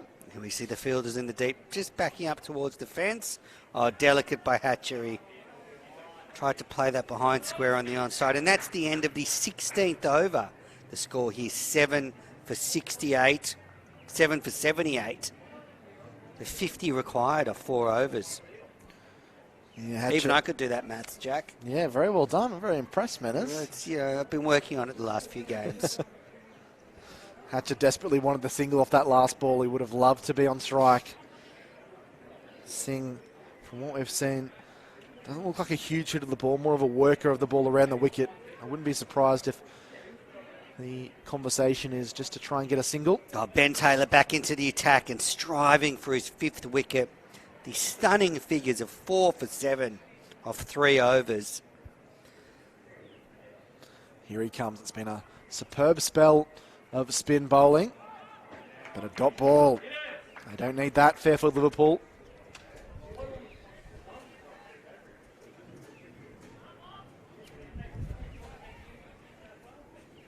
That required run rate above 13 and over now. Be miraculous if they can come back from here. Singh slaps the ball. This is going to be out. Straight to the man on the fence. Taylor's got 5. What a remarkable day for the Bankstown Bulldog spin bowler. He finished not out earlier in the afternoon with the bat, but has done a huge amount of damage with the ball. 5 for 7 from 3.2 overs. Singh going for the big shot on the leg side, but not able to get the distance or the strength behind it. Went comfortably down the throat of the player on the fence. And Fairfield-Liverpool's chances continue to nosedive. 8 for 78 in the 17th over. Such a great bowling performance by Taylor. 5 for 7. Threw that ball up, tempted Singh, who took the invitation and could not time it.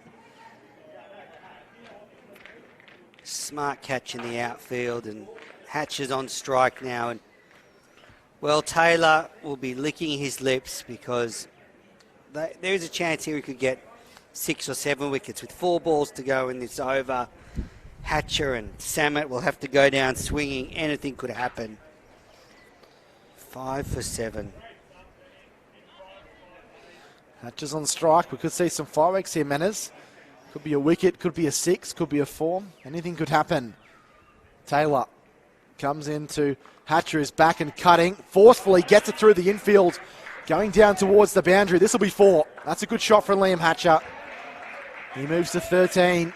And he's just the 3rd batsman in this Fairfield-Liverpool innings to reach double figures. And I think that accurately portrays the story of this run chase here this afternoon. That's right, and Liam Hatcher will be heading further west after this game to meet up with the Melbourne Stars in Canberra. He's wearing, well, the bottle green for this Big Bash campaign. He'll be coming up against the Thunder and the Sixers. Fantastic, though, that he's part of the competition. 46 from 21. Hatcher back and cutting, but straight to the man. He's not happy with himself. He's 13 not out, Hatcher. Rubber at the non-striker's end.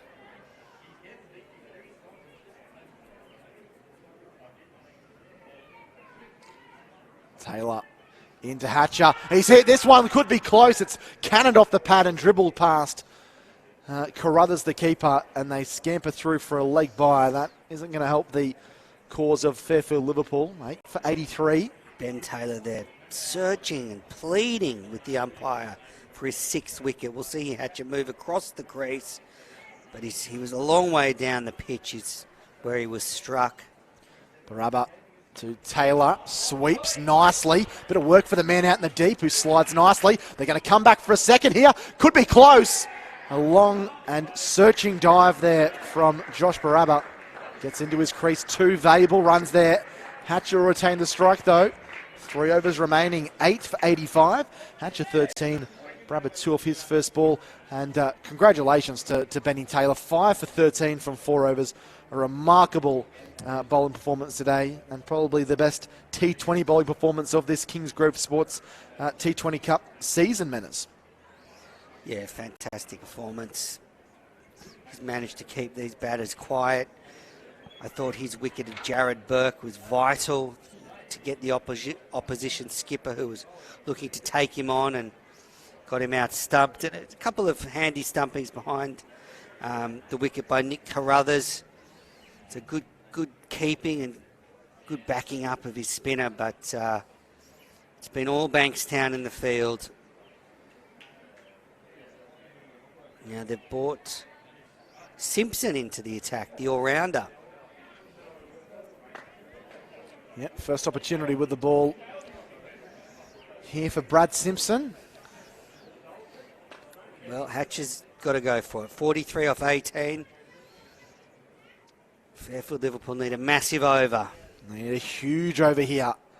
Simpson into Hatcher, who slaps this one hard down the ground, and you can hear the exclamations of frustration there from the Fairfield-Liverpool number 9. Just didn't get it where he wanted to, but he moves along to 14. Regardless of whether or not they go down, he can be proud of his performance today, Liam Hatcher. A more than handy runner ball 14 here, and tidy figures with the ball earlier this afternoon. Simpson in here and beats the outside edge as Baraba tries to thrash that one through the offside.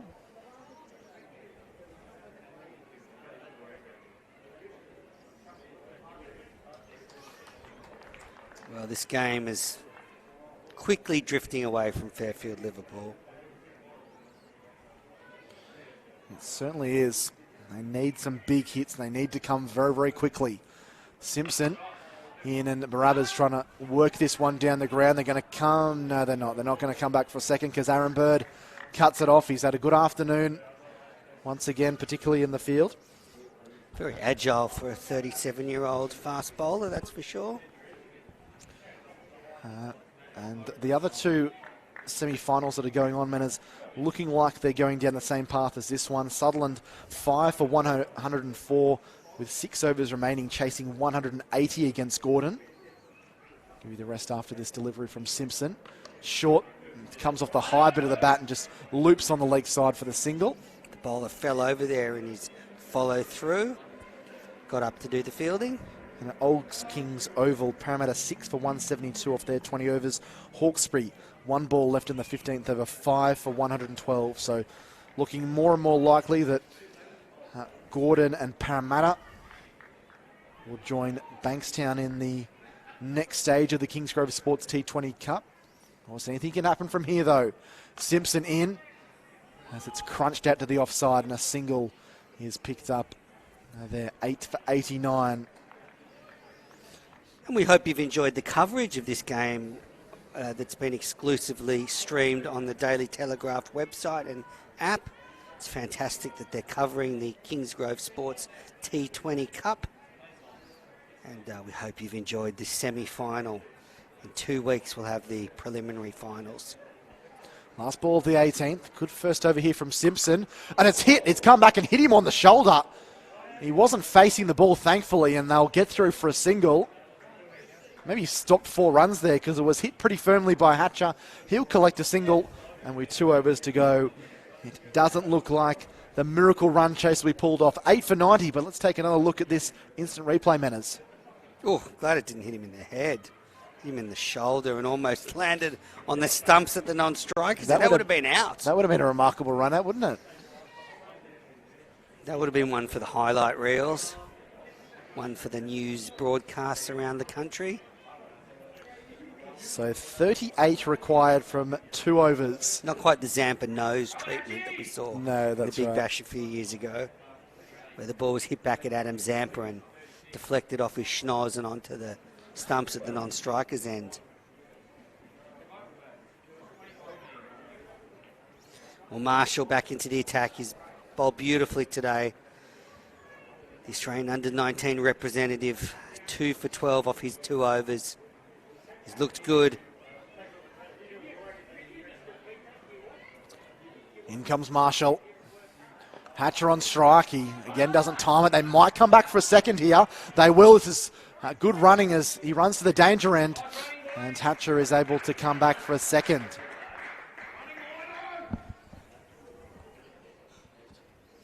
.36 off 11 balls required. 36 runs off 11 balls required. Hatcher's doing his best. Showing a lot of energy out there. They're running well, but those big shots that just haven't come off. Marshall to Hatcher. Again, miscued out there into the deep. They'll come back and get 2 more. Although Hatcher could be in trouble here. He's going to be in big trouble. He's going to be run out. He ambled the first. Obviously a lot of quick running and just didn't have the energy to get back for that second one. Great piece of fielding out in the deep. Smart keeping by Carruthers. And there's a real chance now that Fairfield will be bowled out inside their allotted 20 overs. 9 for 93. Hatcher departs for 19. Slugging the ball out into the deep. And it was a beautiful pick-up and a beautiful throw by Ben Labas, who's had quite a good afternoon, much like a lot of these Bankstown players have, as they will charge their way into the conference finals of the Kingsgrove Sports T20 Cup. Terrific afternoon's cricket, Jack. There's been high quality on both sides. We've seen Fairfield-Liverpool bowl and field very well, but then Bankstown have bettered them with their effort. Some really high-class cricket. And the hero will be Ben Taylor, 5 for 13. He'll be thinking about this afternoon for many years to come, I would imagine. Bowling his team to victory in a knockout match. Nothing more exciting than that. Well, I guess if he could do it in the semi-final or the final, that would be a little more exciting. But, yeah, it's been terrific afternoon's cricket here from Bankstown Oval. So Chad Samet, the number 11, comes out to the crease. Never a nice time to come out if you're a number 11, unless you've obviously got a big score. But with 9 for 93, 8 balls, 10 balls remaining. Very limited chance of winning. As Samet is just going to knock this one on the offside and they'll get through for the single. There's a shot at the stumps. They celebrate, but the umpire is unmoved and says not out. They've done a bloody good job of hitting the stumps today, Bankstown, haven't they? Really good fielding performance to back up their bowlers. Yeah, I mean, and it started this afternoon with Fairfield-Liverpool when they ran out Dan Solway really early with a direct hit. We saw that both these sides were up for it, focused, and there, a good throw, almost got Samet. Yeah, this has been a high standard of cricket, hasn't it, Jack? We've commentated on a couple of other games already, and this has certainly been a cut above that. So it looks to be the end of the road for Fairfield-Liverpool. The 4th place outfit. Barabbas beaten outside the off stump by a slower, wider delivery there by Liam Marshall. They did well, Fairfield-Liverpool, to finish the regular season with just the 1 defeat, but they'll now crash out of the tournament in back-to-back defeats, losing to Hawkesbury in their final regular season game. And then, unless some lofty hitting here, they're going to lose quite comfortably in the end. Still 33 behind Bankstown's total. Marshall, and this ball's hit high in the air. There's players coming in from everywhere, but they can't take it. Lands in no man's land. There's still a chance for a run out. Very nonchalantly getting back was Chad Samet. And Barabbas is able to pick up 2 more. Barabbas, of course, a figure in the Bible. He certainly isn't out there. Barabba goes to 6 off 6. Can they get to 100? Little morale victory here for the visitors. Marshall in, and Barabba slowly cuts that through the offside for a single, and that will complete the over. So 19 overs gone, 9 for 97. Barabba 7 from 7. Summit 1 from 1. And as we get into the final over of proceedings, 31 required. So it is mathematically possible, but would need to see, 5 sixes and a single. Have to start dealing in. Yeah, I'm not sure few we're going to sixes. see that, Jack, unfortunately. But we have seen a well-drilled Bankstown outfit this afternoon. Yep, they've certainly proved why they were the number 1 team in the Sydney Thunder Conference. And their undefeated streak will be stretched to 7 games. As Simpson comes in, he follows. This could be a chance for a run out. But they do get through for the Well, they got the single. 1 off the first ball, so they just 5 need 5 sixes here for Chad now. Summit. Might get himself a New South Wales contract as a batsman if he can line up and thump 5 sixes over the fences. But sharp bowling there from Simpson again. Following the batsman. Smart bowling. Bowling to a plan here in this final over. So 9 for 98 the score for this Fairfield-Liverpool outfit. Just haven't really been able to find someone to really go on. Ravi Srivastava, the top scorer with 33 from 34. But he himself probably didn't score quick enough to really get them above the 8 ball. Simpson in, this one hits him on the pad and then ricochets away down to the 3rd man region for a single. Hit high up on the thigh guard there. 9 for 99, 19.2 overs.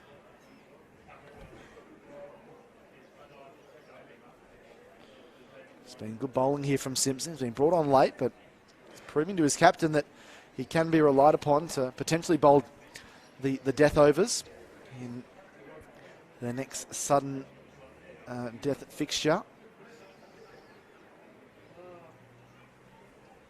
Short ball, this ball hooked high in the air. This will be caught, and this will end the game. Bankstown are through to the conference finals in the Sydney Thunder Conference, and they've done it handsomely in the end. A low-scoring but entertaining Kingsgrove Sports T20 conference semi-final here this afternoon. And unfortunately, Fairfield-Liverpool, their road ends today, all out for 99.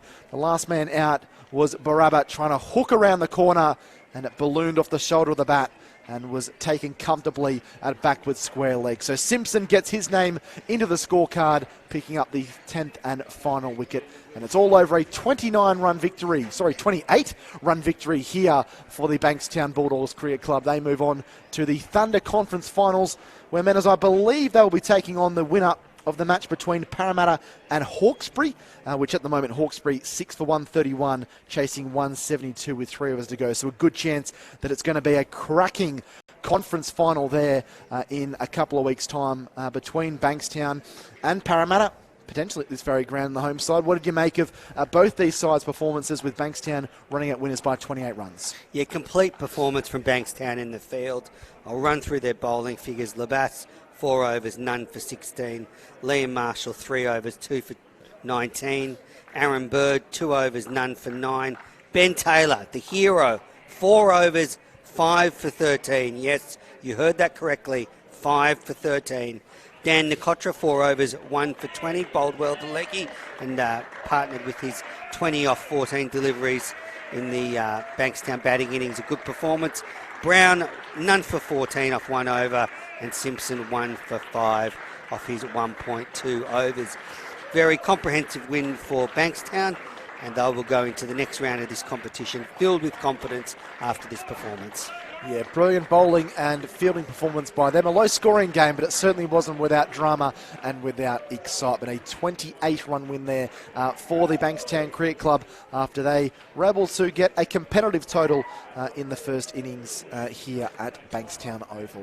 A big thank you to everyone that has tuned into the live stream courtesy of the Daily Telegraph exclusive subscribers. Hope you've enjoyed the coverage this afternoon. We have certainly enjoyed bringing the action to you. As Menas touched on, we won't be doing any T20 action next week, but we're back on deck for the 20th of December. The conference finals will still confirm what game that will be. Make sure you tune into all the live and exclusive action there of what is continuing to be a cracking tournament. A big thanks to some of the behind-the-scenes work by all our cameramen out here. They've been doing a fantastic job capturing all the pictures of the action this afternoon. Brendan from Sportscast, who has been working tirelessly down the line to get you all of the live stream pictures, and also Zach Goodchild and Andrew McLeese, our producers, off the screen that have been making sure that we're fully prepared to bring you the best possible coverage. So we send our regards and our thanks to them. Thanks for joining us on this one. We'll be back on the 20th of December for the conference final here in the Kingsgrove Sports T20 Cup. Until then, on behalf of my co-commentator Andrew Menzel, my name is Jack Clifton. Thank you for joining us this afternoon. We'll see you in 2 weeks' time.